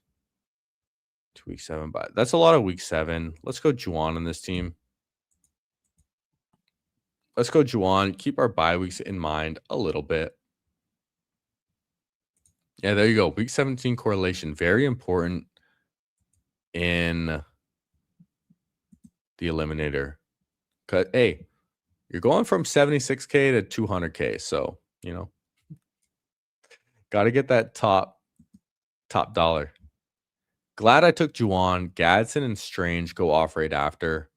Gadsden does not feel that great, man. Do not love the Gadsden in the eliminator. You do like divisional games, though. I agree.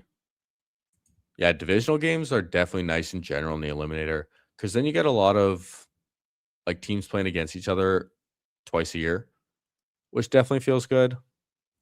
Now, Aaron Rodgers is still on the board. We don't have a stack with Pittsburgh, but this is a team where I probably want a third quarterback.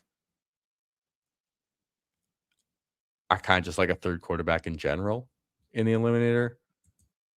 I would consider Aaron Rodgers. I would consider Chig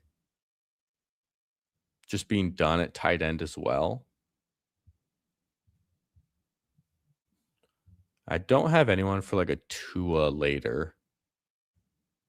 So if Rodgers is there, I'm just going to take him. I think that's a pretty easy pick. We're going to take Rodgers. We can backstack him later if we want to, but who cares? If he's just naked Aaron Rodgers, that's totally fine too. I'm cool with that. Now, I'm going to change the title of my stream as well. Maybe I should do this after the draft or just when the stream ends, but I titled it CURT Rambus Impulsively Joins the Stream. And CURT Rambus has been gone for a while, so I don't want to be lying to the viewers, you know?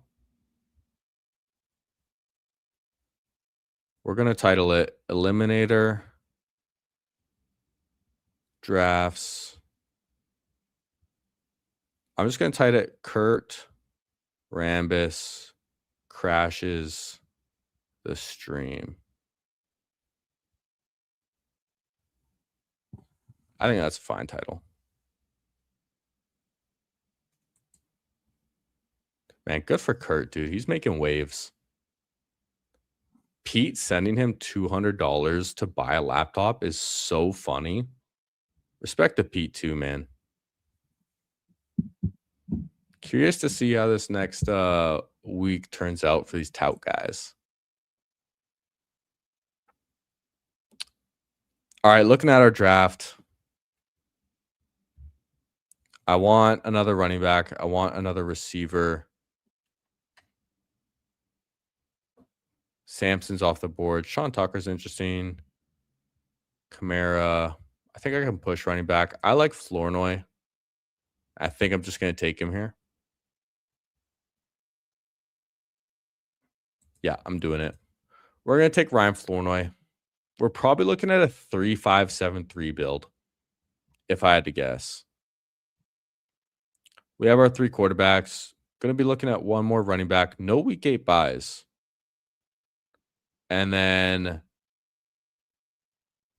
one more receiver, one more tight end is what I'm thinking. Your neighbor has 2 week 7 buy early quarterbacks. Ruh-roh. Well, that's not very nice. That's not great. Let's see. Josh Allen, Justin Herbert. Yeah, that's not so great. Wow, 9 receivers too. Thank you for your donation. Although that's the thing. We're only playing this guy week 1, right? And then we're all playing different people. So we'll see how that goes. Kate Otten off the board. I'm looking at one of these guys. If I want my 5th running back to be Tank Bigsby, I could take him here. But I think I would rather just get Pat Fryermuth as my third tight end, who is also just kind of the last guy in a tier, really solid, can help if Tucker Kraft starts a little slow, and is a stack with Aaron Rodgers. So I'm going to take Pat Fryermuth there and then finish off with one running back and one receiver. One running back and one receiver. Now, dude, I kind of feel like doing a fourth draft. Yo, can everyone do me a favor, man? Leave a like if you haven't already. Drop a sub if you are new. We're going to be doing a longer stream today. I'm kind of just feeling it, all right? But do we want to do another eliminator and just keep rolling with these elims? Or should we hop in a different structure? Maybe even a DraftKings. I don't know. If anyone has any suggestions, recommendations, would love to hear. Zach Charbonnet, I can't do in the eliminator. Let's look at running backs. I might just take Justice Hill as someone who's going to play. Let's take Justice Hill. And then we're going to take one more receiver.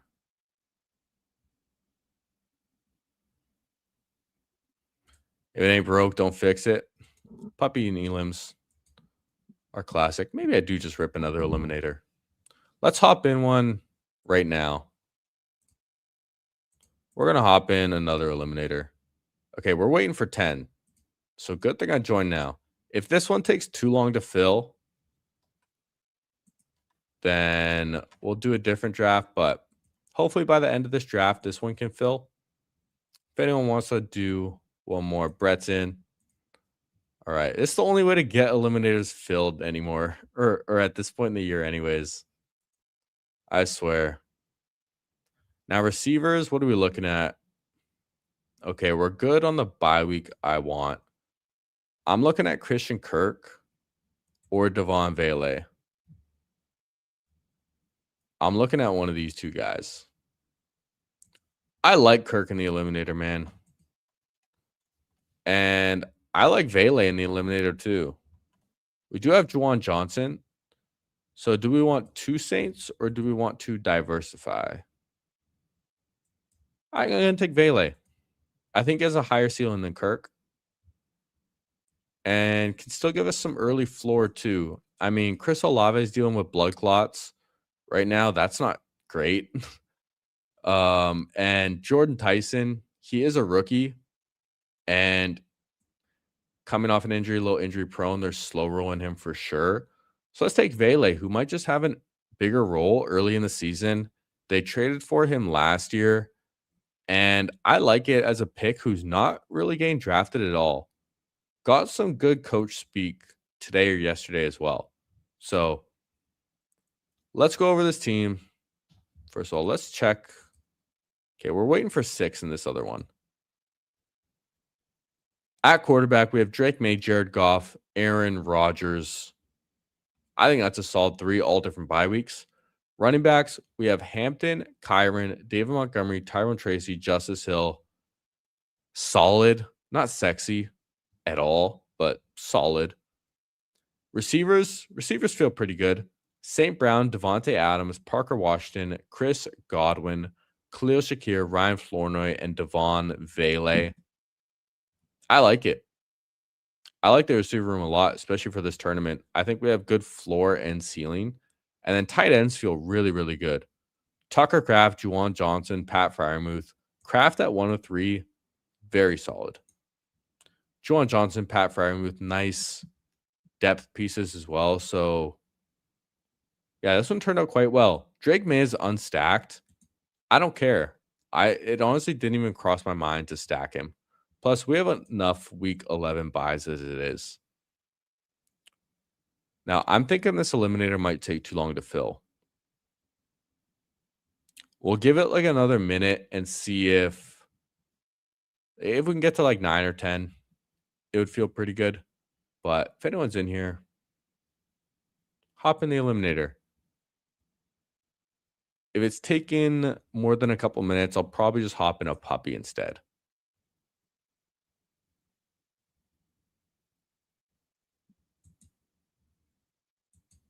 Who's your last round pick? Now I'm curious. Got me curious.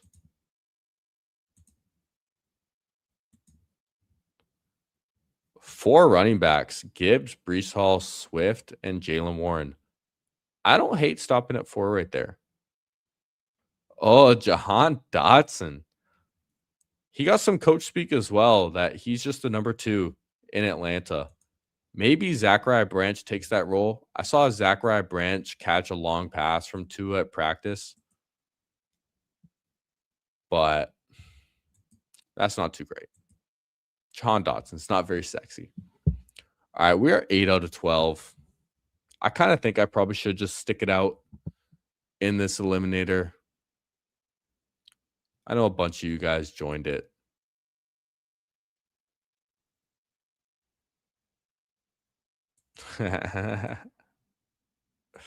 Branch, BBM, Dotson, drafters, and eliminator. Yeah, I don't necessarily disagree. I think Branch is definitely better in BBM. All right, this might take too long to fill. I don't want to sit here for like 10 minutes trying to fill the eliminator because I think everyone watching the stream who has wanted to get in this draft is already in it. So now we're kind of waiting for randoms, which takes forever. Oh, you're trying to get some Discord guys to join. Maybe we'll hang out for another minute. We'll give it 2 more minutes. If not, we'll hop in a puppy. But don't want to be waiting forever. Have I tried weekly winners? I have not. I'm not too interested in weekly winners. I feel like it's an entirely different contest. And I don't know if I want to learn it. All right, we're waiting for 3. Fuck it. We'll stick it out in the eliminator. We'll keep it pure. You know, yesterday we did all DraftKings. Today we'll do all eliminators. Yeah, the puppies, they do feel fast. I don't know if I'm going to do too many puppy 2s, though. I did a lot of puppy 1s. I don't know if I'm going to do too many puppy 2s. Branch seems to profile as a slot, so I don't think he sees 2 wide receiver sets. Well, yeah, he's like tiny, right? He's like 5'9" or something like that. So I take a couple Dotson shares. Dude, I might mix it in a little bit. Zero might be onto something here. There's not really any competition. Unless someone like Debo signs, I could definitely see Debo being a Falcon. That's one thing. Although a little bit of talk that Indy might look at one of these veteran receivers. So, like, if Diggs or Debo go to Atlanta, then RIP Dotson, RIP Zachariah Branch. Oh, Branch might still be able to have like a bit of a role. We'll have to see. You got 9th place 2 seasons ago. Damn, dude.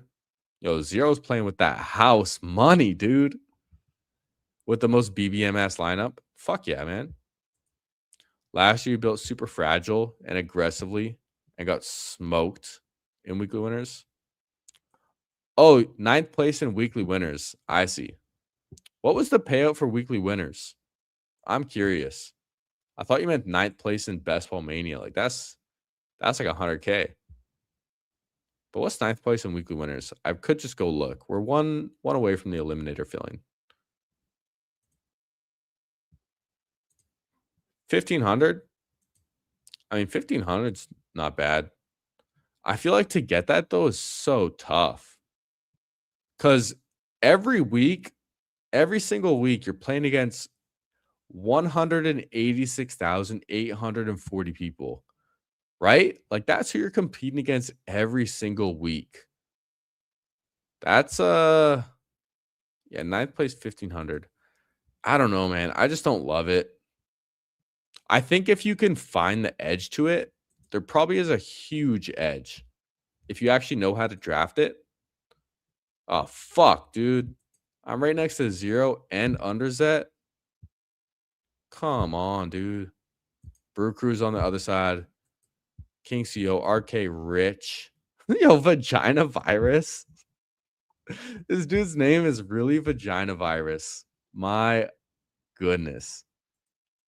Yeah, 200 in BBM and only 5K. Yeah, when I made the BBM finals 2 seasons ago, I think I finished like mid 200s and I got paid out 6 grand. It's very, very top heavy. But that 2 milli, that feels good, man. And I've done a lot of BBMs already. I'm slowing down. Gonna slow down June and July and then hammer them in August as well. Do a bit of a barbell approach. There's also these regular season prizes. There's no sprint, no marathon on Underdog this year. I'm sure the overlay last year definitely showed them that, yeah, people aren't too interested, especially if you're doing regular season prizes and BBM. Who really needs a marathon? Okay, dude, I did 4 marathons last year. 4. And 3 of them won money and 2 of them were like pretty high. I think at one point I was in like top 5 in the marathon, and then the team like slowly fell down and it was like in the hundreds or 200s. But yeah, it was pretty funny seeing my team at like the top of the marathon for a little bit there. And I only drafted like 4 of them, and one of them was on opening day and one of them was on the second day of the contest. All right, pick 9 right here. I like Gene T, but I'm going to take just the elite level receiver because all these running backs are good that are going to come back to me. But getting a receiver with an elite ceiling, I think, is still really valuable in the eliminator. Plus, he has a week 14 bye, which is nice. I already have a ton of Gene T, but CD Lamb in the eliminator, I think, can just be a really great pick. Yeah, I was giving you Gene T really just because I can get any of these running backs on the next turn. But I think there's a big tier break between Gene T and Drake London. I would have liked Kenneth Walker the most. Underset takes him here. See what Zero does. He takes Derrick Henry, not worried about the bye weeks. Okay, now I say that, and I don't love these running backs. I don't love HN. I don't love Hampton. I like Chase Brown the most, so I'm just going to take him. Chase Brown, CeeDee Lamb. Like, that's the thing. If you're starting running back, receiver, would you rather have like Gene T and Drake London or AJ Brown, or CeeDee Lamb and like Chase Brown, Achan? One of those guys. It's a bit of a toss-up, but I mean, in our last draft, we did have a bit of a hero wide receiver build with St. Brown. I think you can do a similar build with CeeDee Lamb. Also, I just realized JSN went at pick 8 in this draft. Pick 8 JSN. Damn. This is draft number 4. It might be plus EV at this point. All right. Might be plus EV. Rather have Gene T and Bowers than CD and Chase Brown. I don't like having Bowers on the same team as Gene T, especially in the eliminator. It doesn't feel that great. I do like Chase Brown. I think with a healthy Joe Burrow, he's just really good. And I mean, his competition, Samaje Perine. Samaje Perine did play a lot more than I would have liked last year, but Chase Brown still has like a borderline elite ceiling on an elite offense, which I like.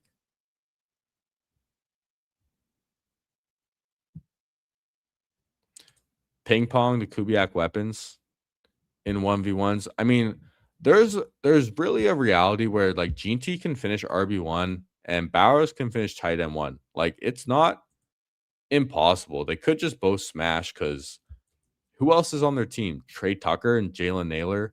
Like, they're not really going to command a lot of attention. But it just feels really expensive investing that much into 2 teammates on a not so great offense. Now we're back up on the clock in 2 picks. I'm not really interested in Josh Allen in the eliminator at all. I would much rather get later quarterbacks. And get these running back values and receiver values. ETN Kyron, I'm going to take one of these guys and hope one of these receivers comes back to me. See what QB the King does. He takes Kyron. I'm not a huge ETN guy, but I'm going to take him. Little fall right there. And I just want the running back. I think he's in a different tier than Dave Montgomery. So I'm going to take him when running backs go pretty high in the eliminator. Hey, I'm just joking with Trey. Okay. You might be right. I love Trey Tucker. I have a ton of Trey Tucker. I have a ton. I was drafting so much Trey Tucker in the big board as well. And I have been post-draft too. I think he's just a great pick. Yeah. I don't think the bye week is as big of a factor in Gene T. Bowers as it is just a draft capital. Because week 13, if it was like a week 5 bye, then it would be even worse. But week 13 is still, that's decently far away. I mean, it's the second latest bye week. I'm not taking Neighbors. T-Mac gets taken. Fuck. I was really hoping one of these receivers would come. I think I'm just going to take Ladd. I don't have a lot of Ladd. I don't want Dave Montgomery because he has the same bye week as ETN. Let's take Ladd. Let's go 2 receivers, 2 running backs. All have different bye weeks as well. There's a chance Ladd does just go back to his rookie form as well. Maybe with Keenan Allen out of there. Sounds unlikely he's going to be back on the Chargers, Keenan Allen. I wouldn't be surprised if Keenan Allen goes to the Colts. The Colts kind of seem like a Keenan Allen-ass team, if I had to guess. I think the Colts are more of a Keenan Allen-ass team than a Deebo Samuel-ass team. Atlanta feels like a Deebo Samuel-ass team. I could see Diggs on the Colts too, though. So, yeah, Henry has the same bye week, but at least they're on different teams. And, yeah, we do know ball, man. Garrett Wilson's nice too. Honestly, Zero, if you took Garrett Wilson and you just had 3 week 13 buys, I would literally just play it to where I'm going to take all the week 13 buys, all the week 11 buys, all the week 14 buys, and just play that game in this draft where it's like, okay, I have a good chance of just getting $1,000 from my $10. And if my team's dead week 13, then still turned out pretty good. Not saying you should necessarily go into a draft with that strategy in mind, but I don't think it's a terrible idea to pivot to that. I've done it before. I'm not afraid of it. And who knows? In that week, you might just get lucky and be paired up with someone who also has all the same bye weeks. You never know. Keenan going to Chargers or Rams. Rams would make a lot of sense. But I definitely think the Rams could sign one of those veteran receivers for sure. I'm going to be interested to see if any of them are interested in going to the Dolphins or Raiders. I could see the Raiders more. Deebo Samuel could be a Raiders guy. I just don't know if they would want to bring in someone like Diggs, who is just a head case. I'm taking one of these receivers. These are a gift. Either one. And I'm hoping that QB the King takes one of them so Zero doesn't get the other. And he does. Zero's punched in the air right now. I'm sure he prefers Devontae Adams and Terry more than DJ Moore. But again, we get Devontae Adams to fall to us to pick 57 this time. Fucking yes, please, dude. Absolute smash. I probably would have taken Terry instead of him, though, just so I can set up Jaden Daniels in round 6. And there's a chance that I just take Jaden Daniels anyways. Or Joe Burrow. Or Jalen Hurts. I'm probably just taking one of these quarterbacks, if I'm being real. Only reason I don't know if I would take Jaden is because I would be interested in Herbert on this team with Ladd, and they have the same bye week.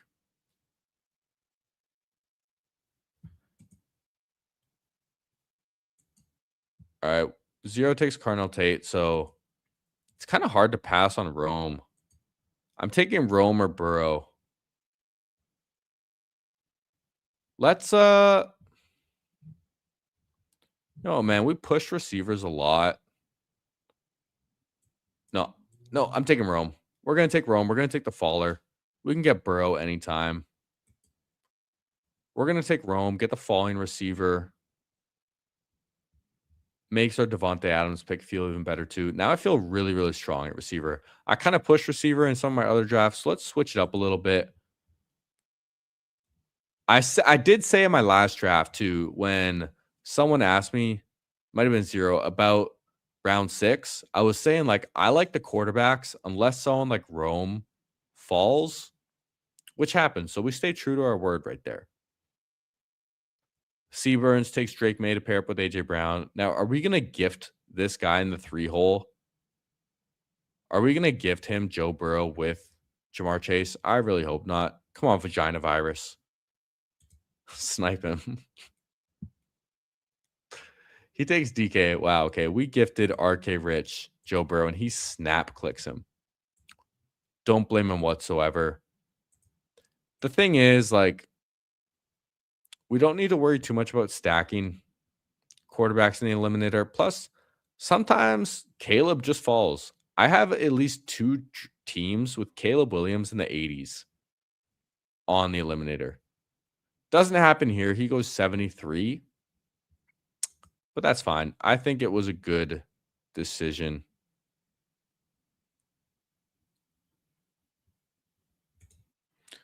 You love DJ Moore, but super underweight on price. So eating your veggies. Yeah, I don't blame you.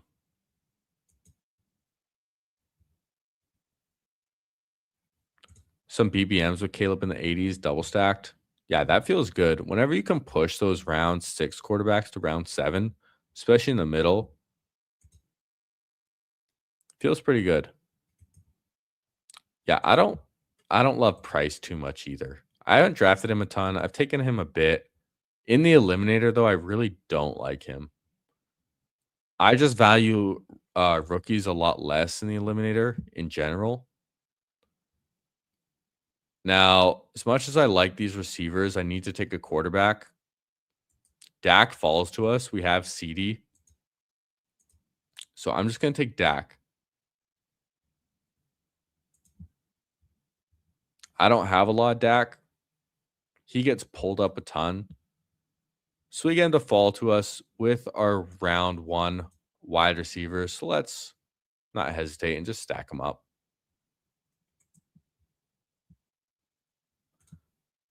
Yeah, I didn't take a lot of price pre-drafts, unfortunately.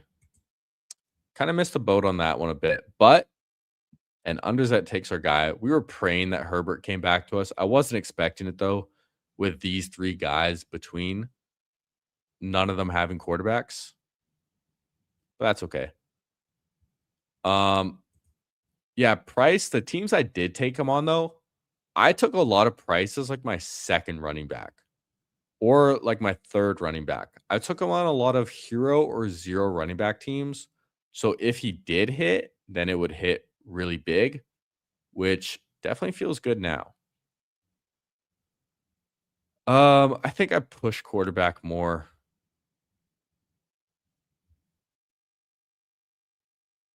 I kind of want a receiver. Do I? Oh, man, this whole range feels gross. No, you know what? I'm going to be boring. I'm going to be really, really boring. This pick kind of feels terrible. I probably should take a receiver right here. But I'm just going to lock up another quarterback, and I'm going to take Stafford. I think he's a fine eliminator pick. Lemon doesn't feel too great, especially with the hamstring thing now. I don't feel like I need a tight end. I think I can push tight ends more. Jaden Reed, Michael Wilson. Yeah, dude, I'm being part of the problem. Exactly. Stafford goes 20 picks after me, and I took him 12 after. Is it really 12? Oh, it was 21. 21 picks after. Yeah, I am literally part of the problem. I did exactly what. It's kind of funny though. Okay, but you got to read the room too. Read the room. Oh no, you're being dramatic, but it's pretty funny because I was literally saying like, yeah, I would pass on the quarterbacks here if someone like Rome falls. So I took Rome. And then yeah, I reach up on Stafford, which definitely doesn't feel great. But he's stacked with Adams and it's the eliminator. I don't know what quarterback is going to fall back to me at 105, and I don't want to get too boxed out. And I feel a lot more comfortable pushing tight end. We also see Tucker Kraft goes 85 in this draft, and I think I got him at 102 last draft, which definitely feels pretty nice right now. Very happy about that. CeeDee Lamb, Chase Brown, Travis Etienne, Ladd McConkey, Devontae Adams, Rome Odunze, Dak Stafford. The reason I wanted to pass on like running backs and receivers right there is a lot of the guys that come back to are in a similar tier. I think there are some better receiver plays, but I wanted to take the chance that some of them come back, similar to the running backs and tight ends as well. Never know what happens with quarterback. We see Baker Mayfield go at 100. So I am actually pretty happy that I just pulled up Stafford. I think it genuinely worked out well for this specific room. Every draft is different, though. Okay, we're one pick away. I'd be interested in Jacoby. I'd be interested in Pitts. I'd be interested in Gainwell. I think I'm leaning just towards the elite tight end, though. Yeah, I'm going to take the elite tight end. I think there's a huge tier break in tight end from Pitts to Jake Ferguson. So give me the guy with the truly elite ceiling in Kyle Pitts. And now my team feels very, very balanced. Dak and Stafford at quarterback, running backs Chase Brown, Travis Etienne, receivers CeeDee Lamb, Ladd McConkey, Devontae Adams, and Rome Odunze. Feels pretty solid. Thanks for, you know what, dude? I agree. Sometimes I appreciate when someone snipes the guy like I kind of want when I know there's a guy I should take instead. Sometimes it does save your draft, man. Do you already have a tight end? No. But yeah, you probably needed a first quarterback. So that feels good. Now you're probably going to repay the favor and snipe. Yeah, exactly. I didn't even have to finish my sentence, man. I knew Gainwell was good as gone. I'm going to take Rachaad White right here. We don't have a week 7 bye running back, and I think he's just going to have a role, kind of regardless, in Washington.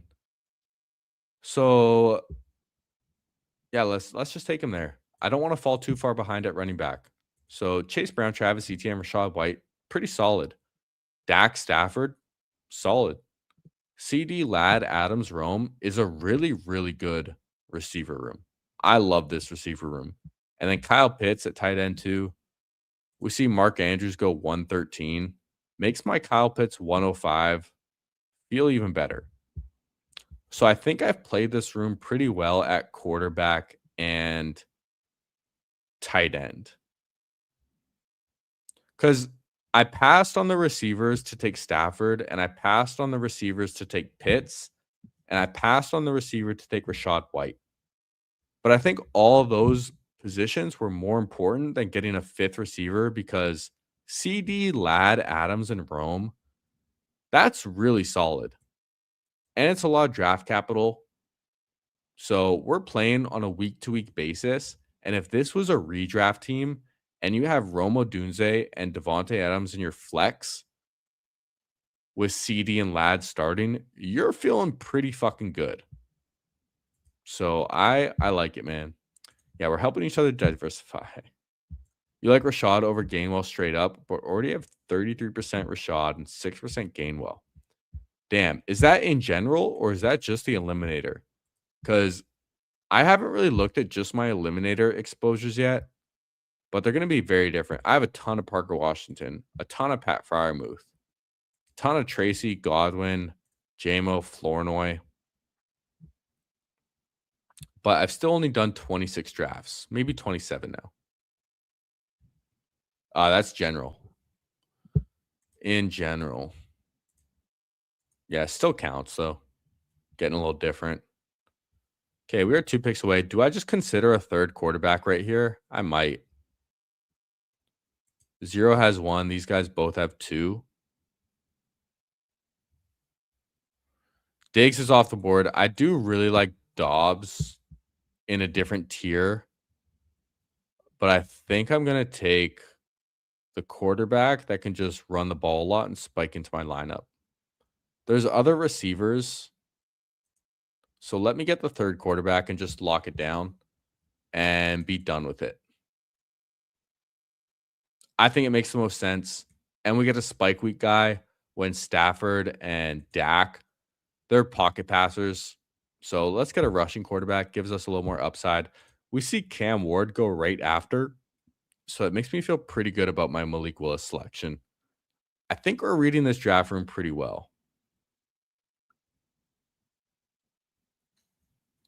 Sam Darnold goes next. So yeah, it was definitely a good decision to take our quarterback right there. And we'll see who comes back to us. Romeo Dobbs off the board. Would have been nice if he came back all the way around.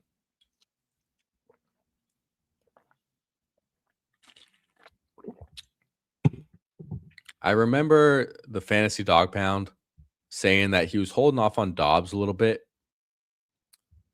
because Stephon Diggs might re-sign. But came out today or yesterday that Diggs unlikely to re-sign. Now, I think I'm looking at a receiver here. Actually, I might just take Woody Marks. No, give me a receiver. Give me the cokehead. I like Rashid Shaheed more, straight up. But we already have a week 11 bye. So give me a bye week I don't have. I think this might be my third or fourth time taking Coker. 0 would have taken Woody. Yeah, 0. I don't disagree because my running backs are pretty thin. But now I feel really, really good about my receivers. And I don't know if there's that big of a difference between like Woody and Tajay Spears. Like, is there that big of a difference? I don't know. For some reason this year, I feel really I've been pushing running backs a ton this year, which could be really good or could bite me. We'll see, but I've been really capitalizing on some of the receiver values, I think. Because I think there's some pockets where receivers are just the best picks. Yeah, the team did invest a lot more, and I do like Woody more. But Nicholas Singleton, I mean, he was like, what, a 5th-round rookie? And I drafted a lot of Nicholas Singleton pre-draft, by the way. Woody Marks off at 147. I did also have another week 8 bye in Travis Etienne. Not like that's the biggest deal, but I think Jalen Coker just has a much higher ceiling than like Omar Cooper, Juwan Jennings, Trey Tucker. I really do. Now, QB the King, we have the same build, 3-3-5-1. He has, okay, we do end up getting Tajay Spears. And we don't have a week 9 bye. So 6, 7, 8, 9. Kind of satisfying. Oh, hello, Dan. Dan wants to say hi. Say hello. Say meow. Yes, Dan. You can go. They're so sweet, man. I've been streaming a while. We've been neglecting the kiddies with this long live stream. Part of me is tempted to do another draft just so I can hit 3 hours. Really tempted. Is Pacheco a good click? I don't know about, I mean, I think he's a totally fine click, honestly. Who's going to be our click, though, is the question. I feel like I need a running back or a tight end.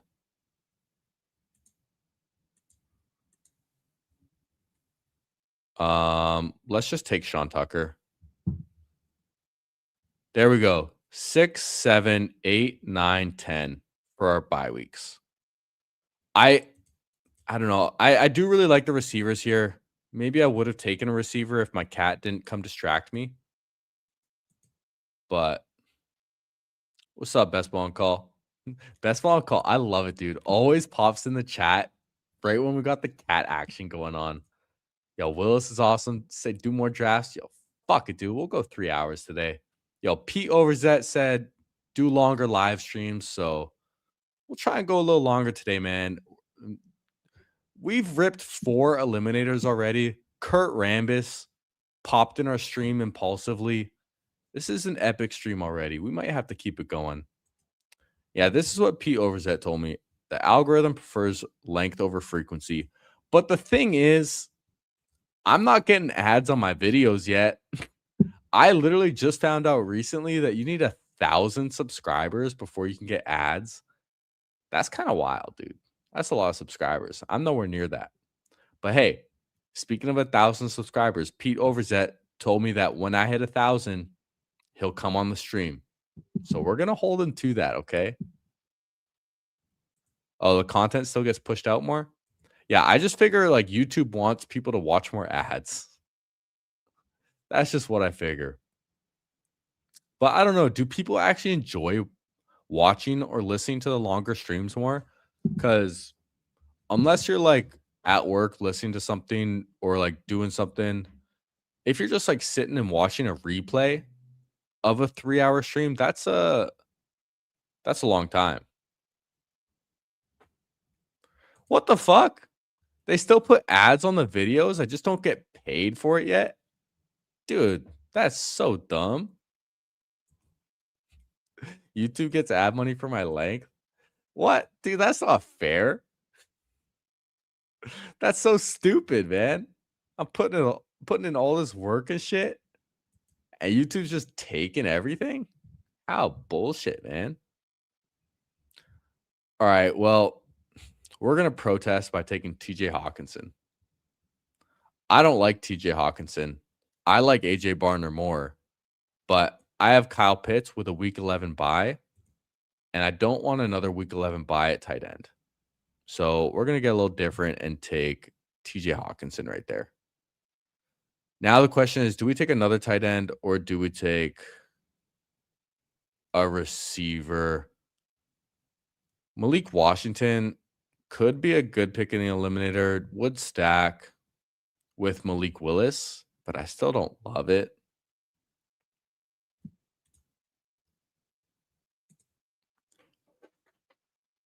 Willis doesn't know ads. YouTube Premium for too long.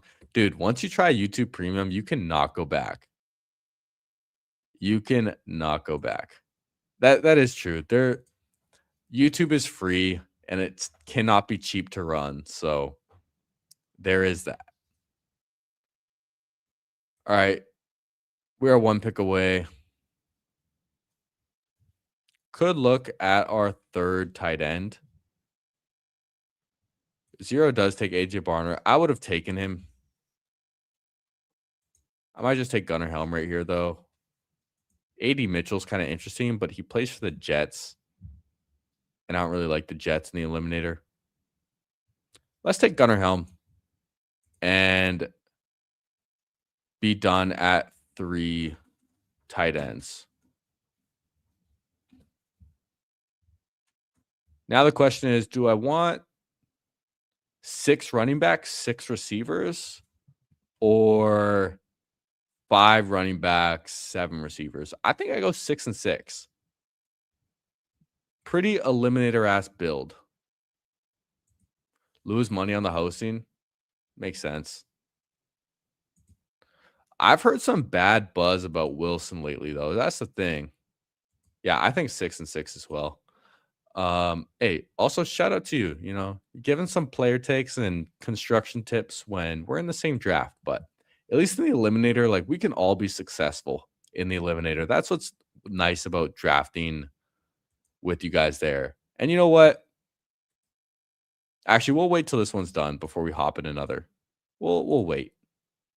Because I want to crack 3 hours. And I'm looking, we got 2 hours, 25 minutes. And these drafts have been going pretty quick, man. These drafts have been going quick today. We got people snap clicking on the turn, man. Wilson buzz is fake. The first part of OTAs, that's why Halani was running. Oh, missed the first part of OTAs? Yeah, I heard he was running with the 3s, though. Unless maybe that's getting overblown. It's so early. Like, who knows? Emmanuel Wilson could just be like a smash pick. We do see him fall here. Almost 20 picks, maybe because of that report.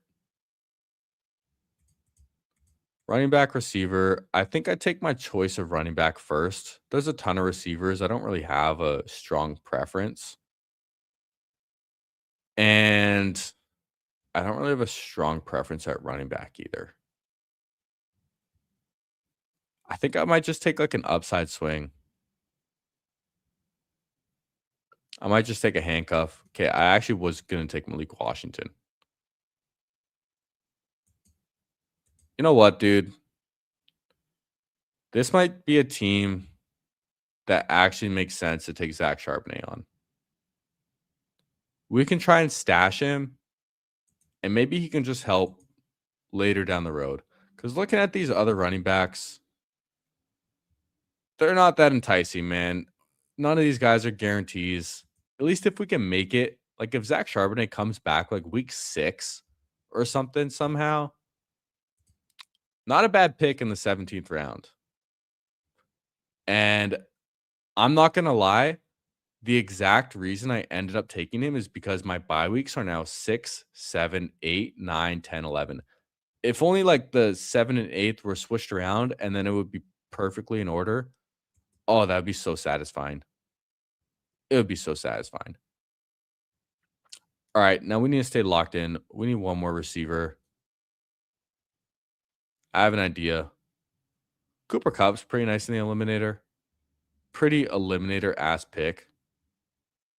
I'm just going to take the guy I've been taking like almost every draft.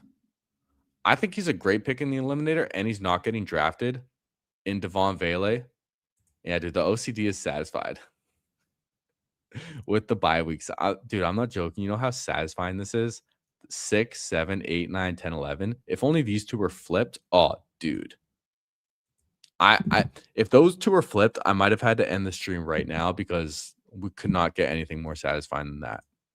And yeah, dude, nice and blunt. We're trying to do our best blunt impression tonight, okay? We're going long today, and we're going to do one more. We're going to do one more. All right, we're going deep. We're going to do 5 drafts in the stream, man. That's a lot. Yo, I saved you from taking Sharps again. Yeah. If I passed on ETN and then took Woody, it would have been in order. Fuck, dude. Did we fuck up?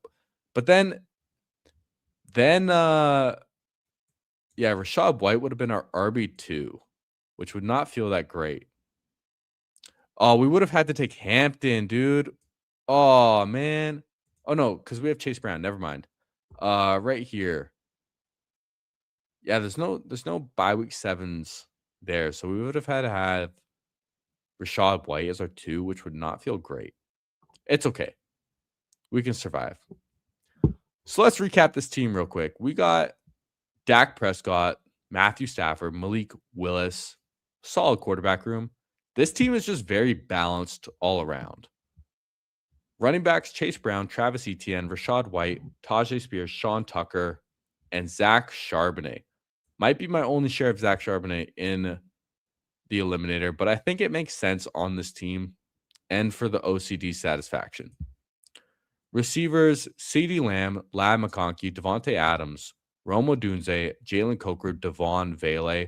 So we did a really good job with our bye weeks too, especially when we stop at 6 running backs and 6 receivers. Not having any overlapping buys within those 6, I think, is very important. And then no overlapping buys at quarterback, no overlapping buys at tight end. So that feels really strong. Tight ends, Kyle Pitts, TJ Hawkinson, and Gunnar Helm. Just feels good. Good ADP value all around too. I like the team. Very solid. Very, very solid. And well-rounded. So what do you say, man? We could just spend our time going over team reviews and everything like that, but let's just hop in another draft, man. I'll hop in 5 seconds. I honestly, like, people do the countdown. I don't like counting down. If I say 5 seconds, you can count 5 seconds in your head. We've hopped in. We're waiting for 4. We'll do draft number 5 today. Fuck it, dude. CURT Rambus popped on stream. We are feeling inspired to rip some eliminators. You hope I face Brett?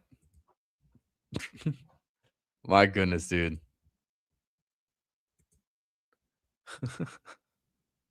You might be a buy in week 13. Yeah, that's the thing when you draft like a lot of week 13 buys. Dude, you could just get lucky. You never know. You never know, man. You could just get lucky and make it happen. And we got to get 0 on the stream sometime too. To rip some eliminators, we'll have to arrange that sometime, man. Because I know you've done some streams too. And you're good at ripping these elims. So, oh, dude, finally we get top of the draft. And 0's on the other side. Brew Crew's on the other side too. We got RK Rich next to us. Wobby's in here. What's up, Seth? Is that Dan right here? Are you here again, Dan? Come here. Come on. Dude, I'm going to have to cuddle my kitty so fucking hard. Pause. After this live stream. And they're probably hungry, man. I should have fed them about 30 minutes to an hour ago. So we're streaming instead. Yo, lurking. Call Wobby Waka Flocka, dude. He's just lurking out here. Not on Twitter, only at Discord. Yeah, we'll figure it out. I have Discord as well. I just never use it. So we'll figure it out. Just thinking out loud over here. But it's fun having guests on, hearing different people's like strategies and inputs and everything. Although, nice to have you active in the chat here too. Yo, no countdown, directions unclear. Oops. Joined a big dog by accident. We have Gibbs going number 1. We'll take Bijan. No jersey today, unfortunately. Yo, Hallie is back.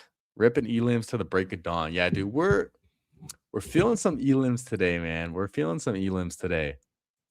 I was planning on doing them, and then we got invaded by CURT Rambus trying to exterminate the competition.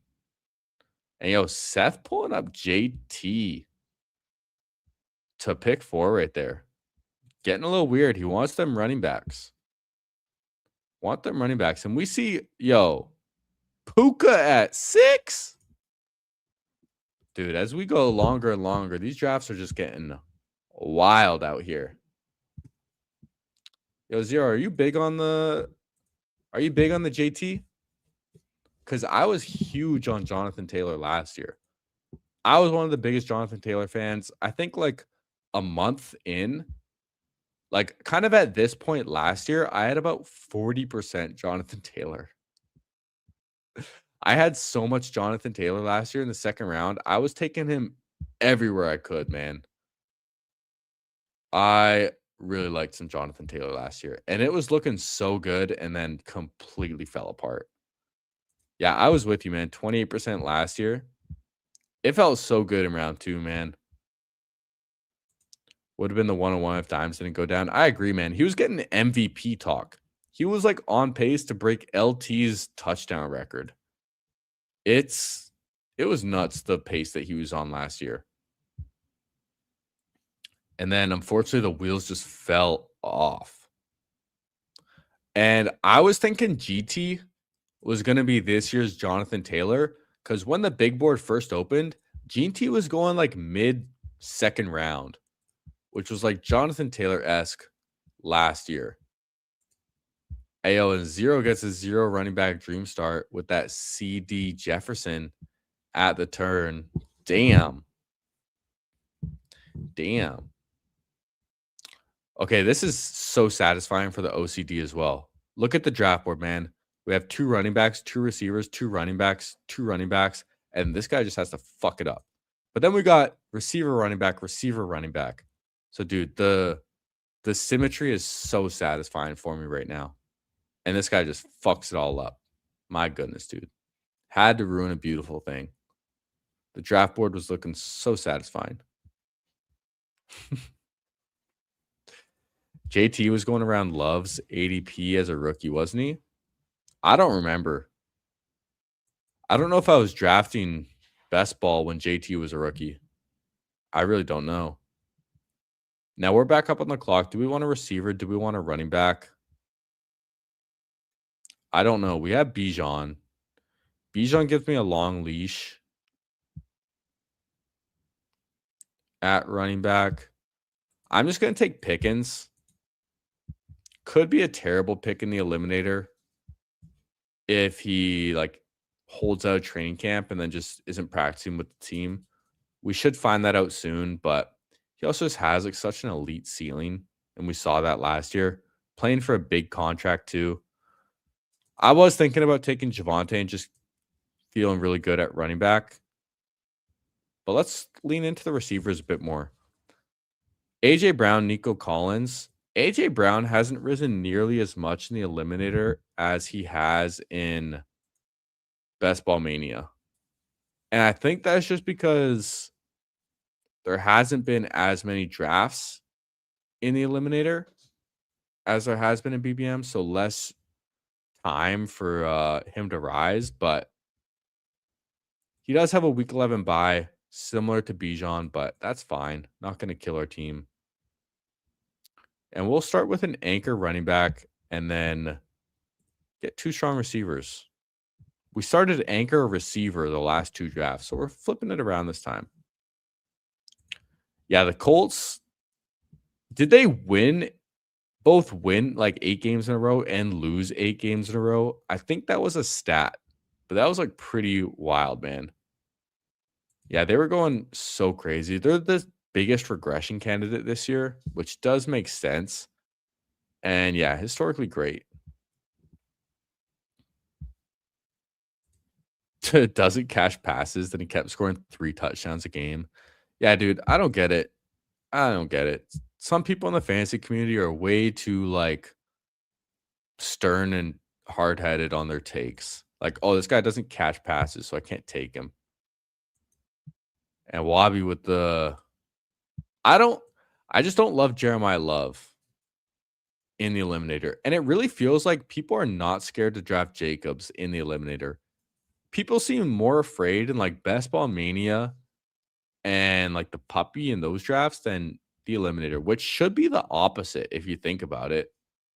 Should be the opposite with someone like Josh Jacobs, but I lean towards the side that nothing's going to happen this year to Josh Jacobs, and I think he's just a good pick.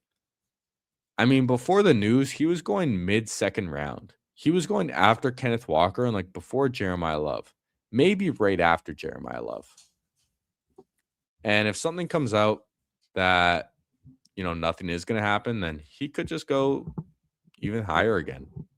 I know I have some teams with Jacobs at like late 30s, early 40s, which feels pretty strong because I don't see him fall that far as often. Yeah, the good high T starts are fun. Oh, it's your first eliminator. Hey, welcome to the eliminator streets, man. We're taking our Elam virginity out here. Kyron back was wild. Muddy could have put up the dagger. And you but didn't. Yeah, getting Kyron at 35 is really nice, dude. Kyron at 35 in the eliminator when David Montgomery goes 37. Pretty nice. K-Rich has no running backs and takes Swift as his first. Don't blame him there. Man,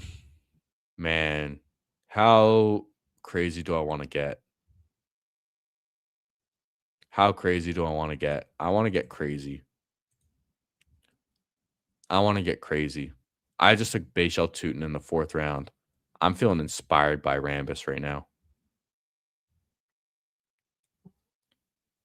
I don't love Travion Henderson in the eliminator. I think I actually like Bayshell Tootin more than Travion Henderson. Now, I think I want one of these receivers, Mike Evans, Devontae Adams, Jalen Waddle. I'm going to go with Evans on this team. We already have a week 11 bye with A.J. Brown, and we took Adams in our last 2 drafts. I just don't like Waddle that much. I don't love the Broncos pieces, and Waddle's been pretty inconsistent and injured over his career. So let's go with Mike Evans, Mr. Consistent, Mr. 1000. And I think he's just a good pick in the eliminator. So we'll take him there. And we took fucking Toot Toot, who I don't have a lot of. But honestly, dude, if Toot Toot just smashes, then in the eliminator, he's going to be a great pick. And he's never fallen back to pick 71. So I really don't mind taking him here. Getting a little different, too.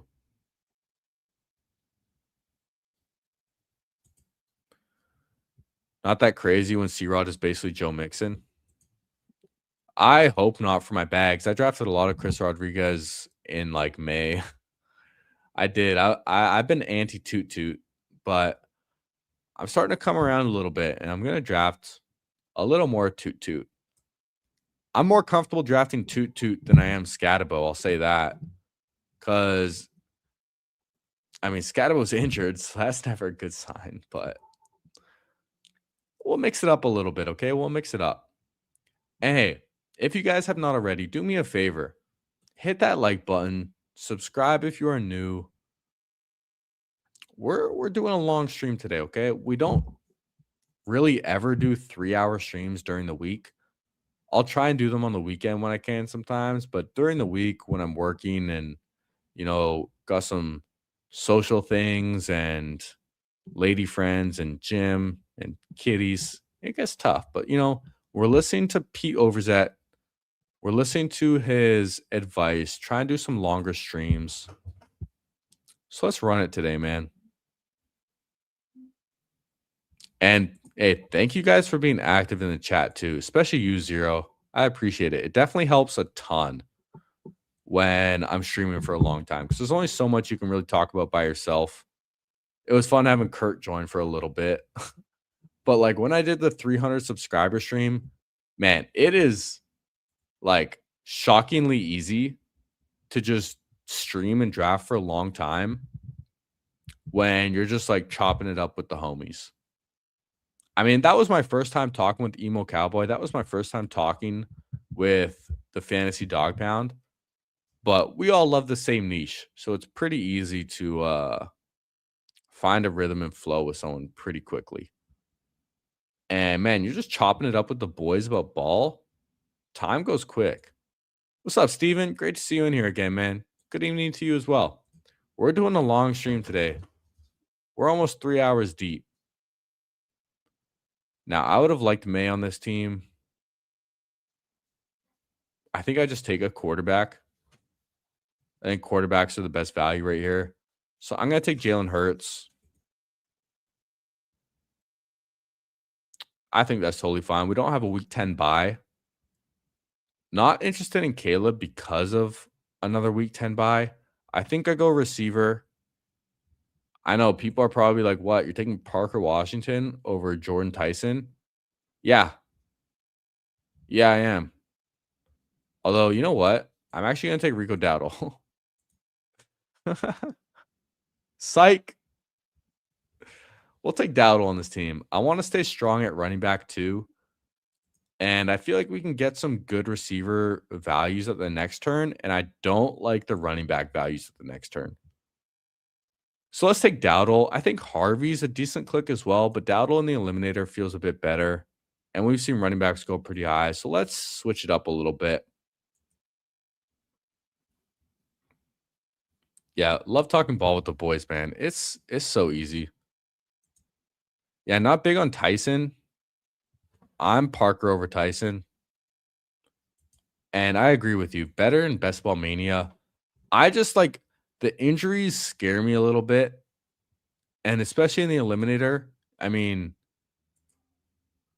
if he just gets injured, your team's dead. Almost. I mean, he's not going early enough, but doesn't feel great. Plus, maybe they just ease him in a little bit. He's already being eased into training camp and working with the team in general. Is an elite prospect, is on a good offense. But I don't like rookies as much in the eliminator in general, so I'm cool with it. Now, Wabi and M. Carlson, they have the same build going on. 0-3-4-0. Both start 3 straight running backs and then 4 straight receivers. So let's figure it out. Who has the better team? Gibbs, Brees Hall, Javonte, with Burden, Terry, Marv, and Alec Pierce? Or Jonathan Taylor, Jeremiah Love, Josh Jacobs, with Ladd, Waddle, Brian Thomas, and Jordan Tyson? Very interesting to think about. And I don't know if I have a preference. I think I'm going to take team 1. I mean, they have Gibbs, Gibbs is just the best player in fantasy. That's kind of what takes it over the edge for me. I just think he's that big of a difference maker. Yeah, Wabi might have more upside, though. You are right about that. Jeremiah Love brings a ton of upside. Josh Jacobs, if he doesn't miss any time, probably a better pick than Brees Hall and Javonte. I do like Terry. I like Terry more than Waddle. Brian Thomas, Marv are pretty similar. Alec Pierce, Jordan Tyson, kind of similar in a way. Now we are 2 picks away. Jordan Addison goes. Wabi still catching up at receiver. And then Harold Fannin. I really would have considered Harold Fannin if he fell back. Now, I think I just need Josh Downs.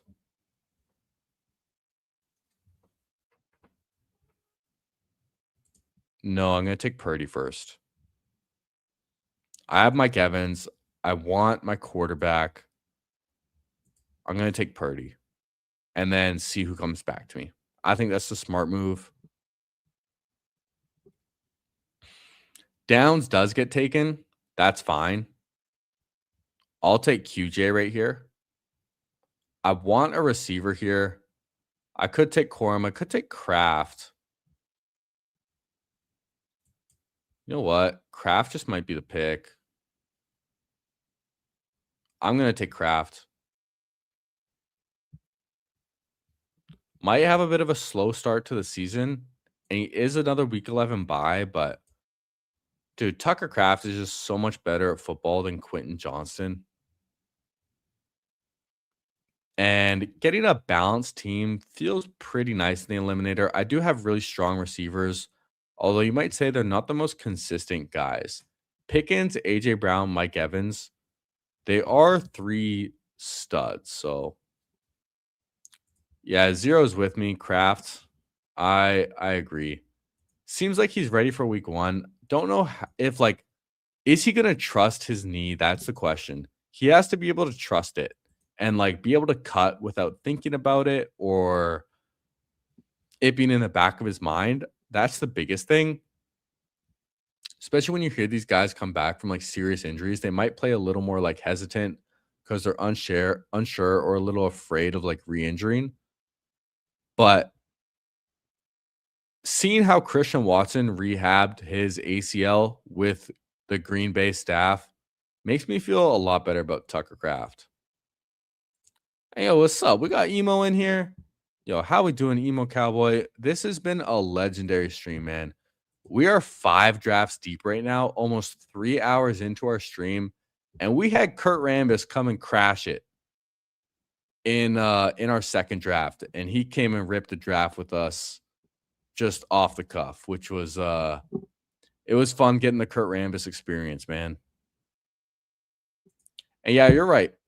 Tucker Craft came back from the pec tear extremely fast as well. I forgot about that. Dude, I was so big on Tucker Craft last year. I had over 20% of him. It felt so good, and then injuries. It's the same thing. Like, I had 4 tight ends. I remember last year my top 4 drafted tight ends were Tucker Craft, Colston Loveland, Sam Laporta, and Dalton Kincaid. And 3 out of 4 of those guys got injured. So that sucks when they all seemed like good picks. I really, really liked that range of tight ends last year. And now this year, I really love the range of Kraft, Laporta, Pitts. Harold Fannin kind of fits in there as well when he falls. It's just that he plays for the Browns. That's the only thing. And all the other offenses are just a lot better. Although, honestly, the Atlanta offense, not that enticing, but still better than the Browns.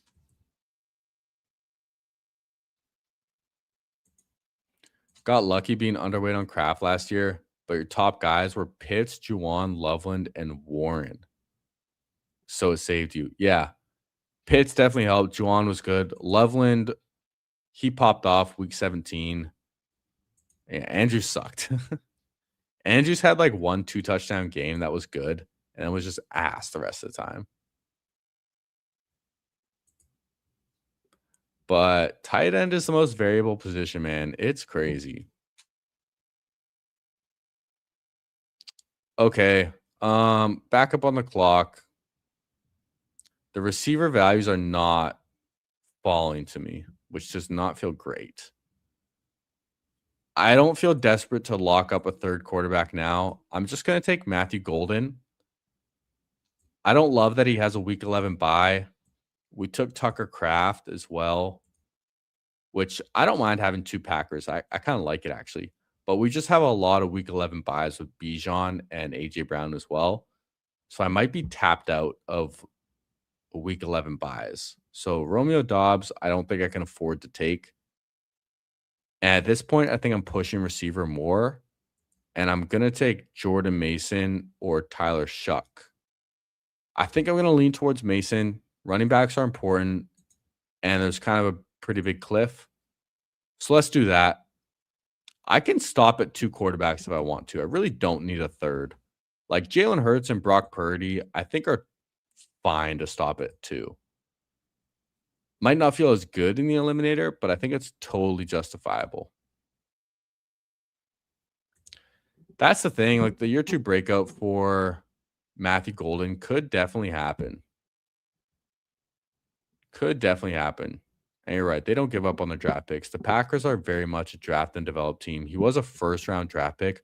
The first receiver in what? Like how many years? I think it was at least 17, right? If not like 20 plus. It was crazy. Yeah. Oh, they're definitely not cutting him. Not even close. I mean, he was a first-round pick last year. Emo's on his side too. That's great. And yeah, 23 years. Yeah, that's it. That sounds right. 2002 sounds right. So we're just going to have to watch the bye weeks a little bit. And catch up at receiver, man. We still only have 4. But I think we can double tap at our next turn. Push at tight end a little bit. And I feel really solid at running back. I can get 1 more and be done. And then I think on this team, I'm going to have to stop at 2 quarterbacks. I think I'm going to have to, unless I get like a late Tua or something, which I could do. Seth hammered Matthew Golden early, but he's still a great bet. I have not drafted a ton of Matthew Golden. I've been hammering a lot of Jaden Reed. Hopefully he can play in 2 wide receiver sets, but I just love his spike week potential. They'll give him opportunities, but he still thinks he's not that good. I tend to agree with you. I mean, he was like a couple inches away from catching like a few deep balls last year. But at the same time, that's so variable depending on year to year. I think if Christian Watson stays healthy the whole year, it does not look good for Matthew Golden. But if he goes back to his old ways and does get injured, then Matthew Golden can just really step up, especially with Romeo Doubs out of there. So we'll have to see. Yeah, he really hasn't risen that much. None of the Packers have too much, really. This is the thing with the Packers every year, though. They all feel like good prices, and then they just fuck us. Every time. Wow, this guy, I just realized, only has 2 receivers and then took Diggs, which, fuck, dude. I love Rashid Shaheed, but I don't know if I can afford another Week 11 bye. I'm going to take McMillan first. I feel like I just have to. I need a different bye week, and he can produce early for us as well. And then I'm probably Omar Cooper, Rashid Shaheed. I think I'm taking Omar here. Yeah, I think that's the move. We need to catch up at receiver. I like getting stronger tight ends when I have Tucker Kraft, but I think we can keep that for now. This feels good. At least our running backs all have different bye weeks, different at quarterback, and then we only have 2 Week 11 bye weeks at receiver. So at least they're spread out among our positions. Yeah, better in best ball. One of the easiest things you can say. Watched every snap of his rookie season, and it was worse than you expected, but better than what the analysts are saying now. I mean, analysts, they don't know that much. I feel like they're reading off cue cards most of the time. What's up, Lou? Have you maxed the pointer yet? I haven't done any of the pointer. I haven't done any of them. I'm not sure if I will. It's an interesting structure. Like the 1 out of 3 is nice for a 188 seat final. I might have preferred a 1 out of 4. And 40K up top is pretty nice. Making the final, you get $77 back. So if you were to max, you get all your money back. I don't know if I'll do it. I'm not too eager to do all the side contests this year. I really want to make sure I max the main ones and then be a little more picky with the side contests. Like, I think I would rather do one of those, like, what were they called? Bulldogs? One of the $75 drafts. I would rather do one of those than 7 pointers, to be honest. Or like one of the 101 Dalmatians. I'd rather do one of those high stakes drafts. So I think I might pass on some of these lower buy-in ones, unless they're like single entry, and do some of those like mid to high stakes. The structure is pretty nice. I mean, 2 out of 12, and then what was it? 1 out of 6, 1 out of 3, or 1 out of 5, 1 out of 3. But I like the higher stakes ones too. Yeah, all those guys are reading off cue cards, man. Especially the fucking people like, dude. I don't know if you guys have this in the States. Tell me if I'm wrong, but like the little FanDuel show with like, I don't even remember their names. I fucking hate them, man. The Sanchez guy and the chick. I don't remember her name. They suck, dude. I hate those people so much. Oh, sorry. I should say I hate them. I don't enjoy watching them on TV at all. They're so annoying, and they're just reading whatever the teleprompter says. Like they say, "Oh, I have these picks. This is what I want," but no, it's just Vegas. They're gonna give you like 1 or 2 good nuggets, and then just feed you a bunch of bullshit. Brenton Strange. I don't even need to think about that click. We need another tight end. He's a much better bet than Kenyon Sadiq, in my opinion. And we have Omar Cooper. I really don't want 2 Jets rookies. And back up on the clock. What are we looking at? Running back, receiver. Can I push receiver? I'm going to take Trey Harris. We got it just in time. Yeah, you weren't even talking about TV analysts. I know. When you just said analysts and like reading cue cards, it just made me think that, man. But yeah, a lot of streamers pretty out on Golden. Maybe besides Davis. Interesting. Yeah, I'm pretty out on Golden. I've taken him a few times when he falls. I know I have some teams like in the big board with Golden in the 140s. So that's nice. You got 3 more pointers to max. Been drafting a bunch of the puppies. Otherwise, I haven't been doing as much puppies either. I've been drafting a little less in June. I did a lot of May drafts. I did a ton of May drafts. The puppy one, I think I finished with 126 entries.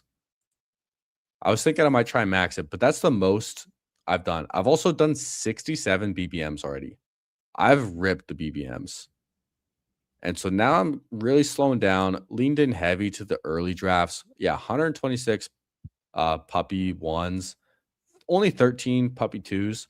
And yeah, if you guys didn't know, there was a free entry where like if you joined one, or actually I don't even think you had to join one. I think you could just claim a free entry puppy. So if you haven't done that, definitely do it. And you always max the Frenchies. The only Frenchies I've done are like the $50 and $30 ones. Yeah, these ones. Frenchie 2 and Frenchie 4.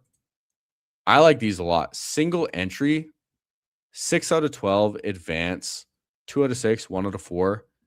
And then this one I like even more because you have the $0 min cash. All the cash up top I like in that tournament.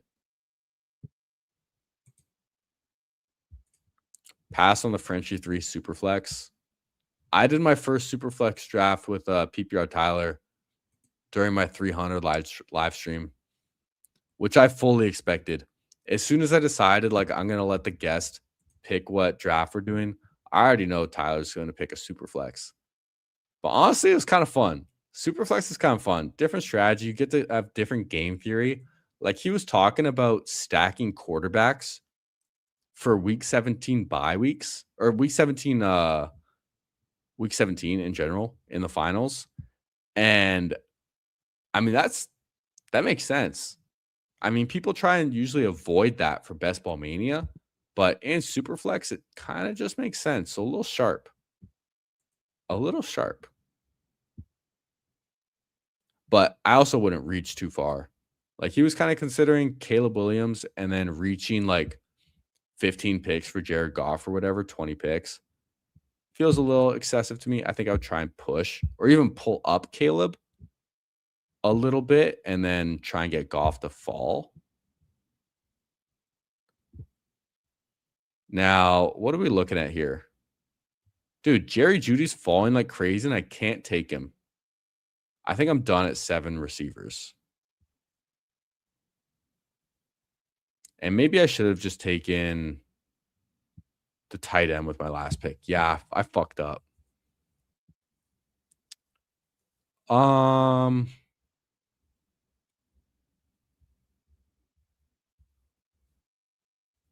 This is a tough click.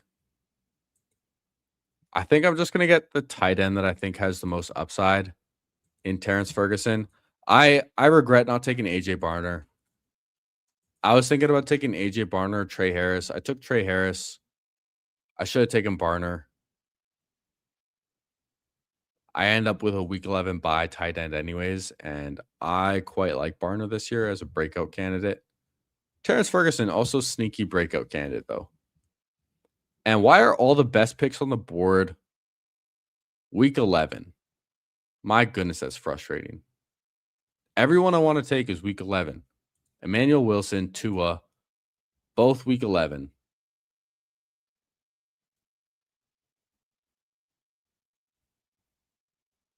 We'll see what this guy does.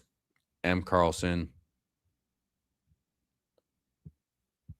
Wicks, Washington. Yeah, I should have pushed receiver. I didn't need to take Trey Harris there at all. That was a bad pick. At least it's a different bye week. You know what? On this team, we're just going to take Emmanuel Wilson.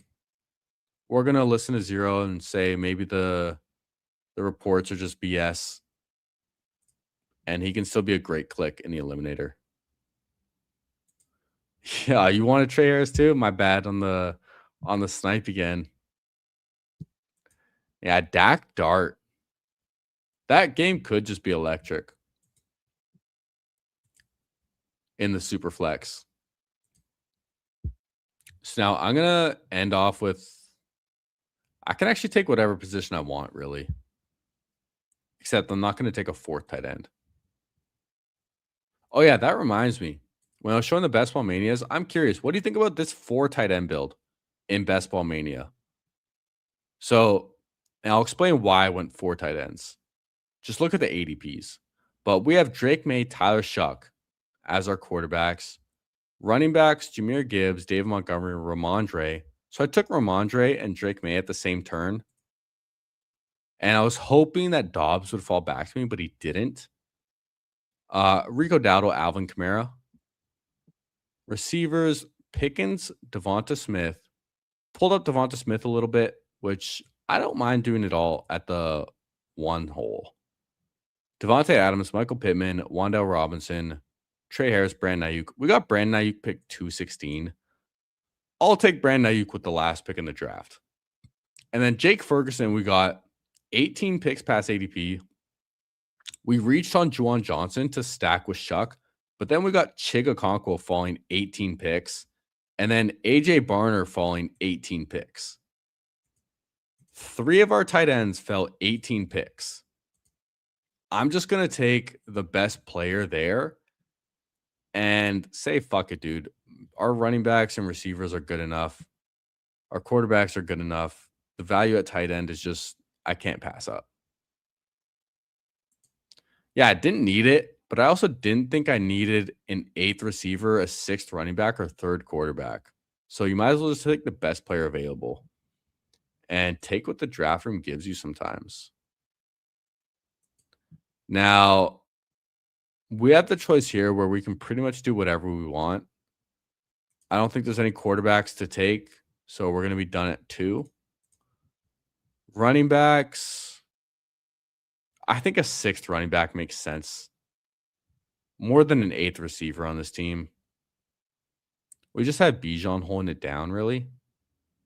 I do like Ray Davis. I think Justice Hill is fine. I think we can take a San Francisco backup as well. But I'm just going to take Ray Davis. Oops. I'm going to take Ray Davis and be happy with it.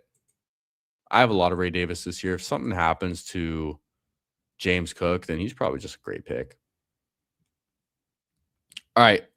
Let's recap this eliminator. This is draft number 5 for us. We're going long today. And thank you guys as well for joining me in these drafts. We can actually fill these eliminators. Like, has anyone even done 5 eliminators on a stream before this year? Probably not. Like, that's a good question. Has anyone done 5 eliminator drafts on stream yet? I don't think so. Not that I know of. And thank you guys for drafting with me so we can actually fill these things. And we will review Wabi's team because it was his first eliminator. I don't normally review teams, honestly, just because of time more than anything.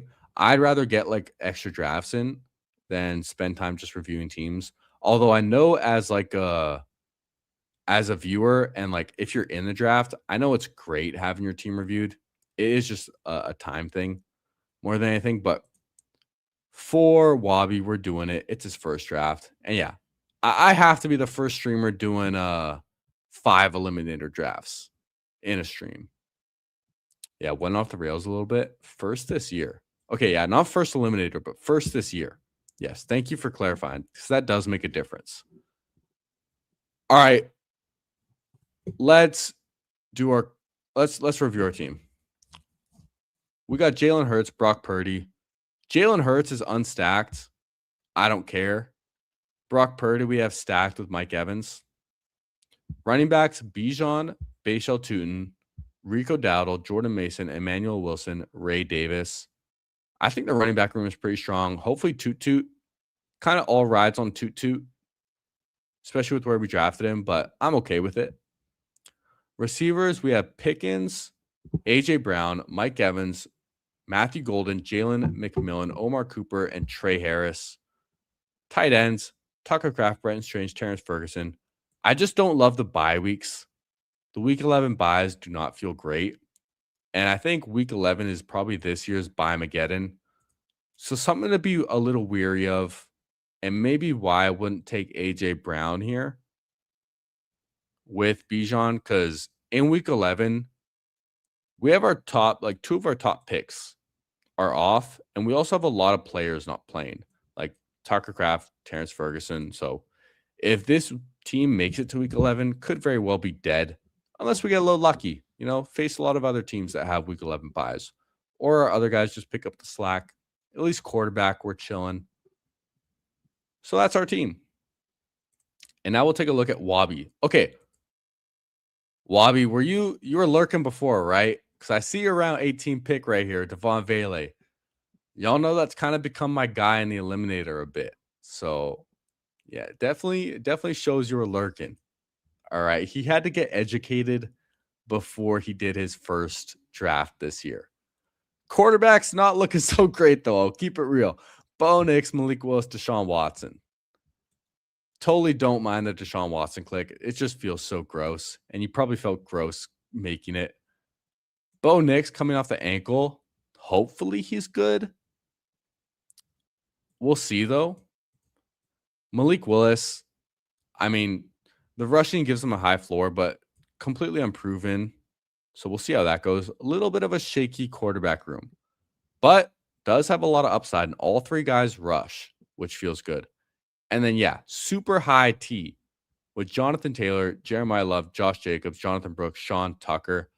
I don't love Jonathan Brooks, but I think with these 3 guys, it does make sense because if he starts off a little slow and earns a role later, at least these guys can cover. And he just has a really high ceiling, but really, really, really low floor. So it makes sense with this running back room, and similar with Sean Tucker. Receivers, we have Ladd, Waddle, Brian Thomas, Jordan Tyson, Jordan Addison, Casey Concepcion, and Devon Vele.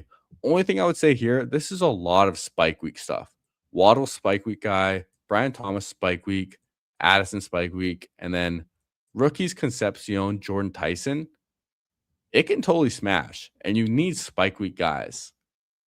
But one bad week, and this team can get bounced. And tight ends, Hunter Henry, Kate Otten, David Njoku. Not the sexiest either. Tall glass of milk, and then David Njoku, who at least he's on a good team. So I think your running backs can do a lot of heavy lifting.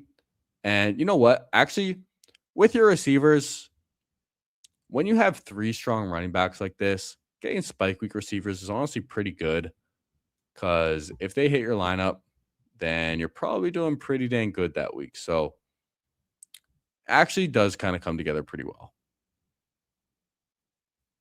Yeah. Congrats on your first eliminator this year. I am so honored to be a part of it.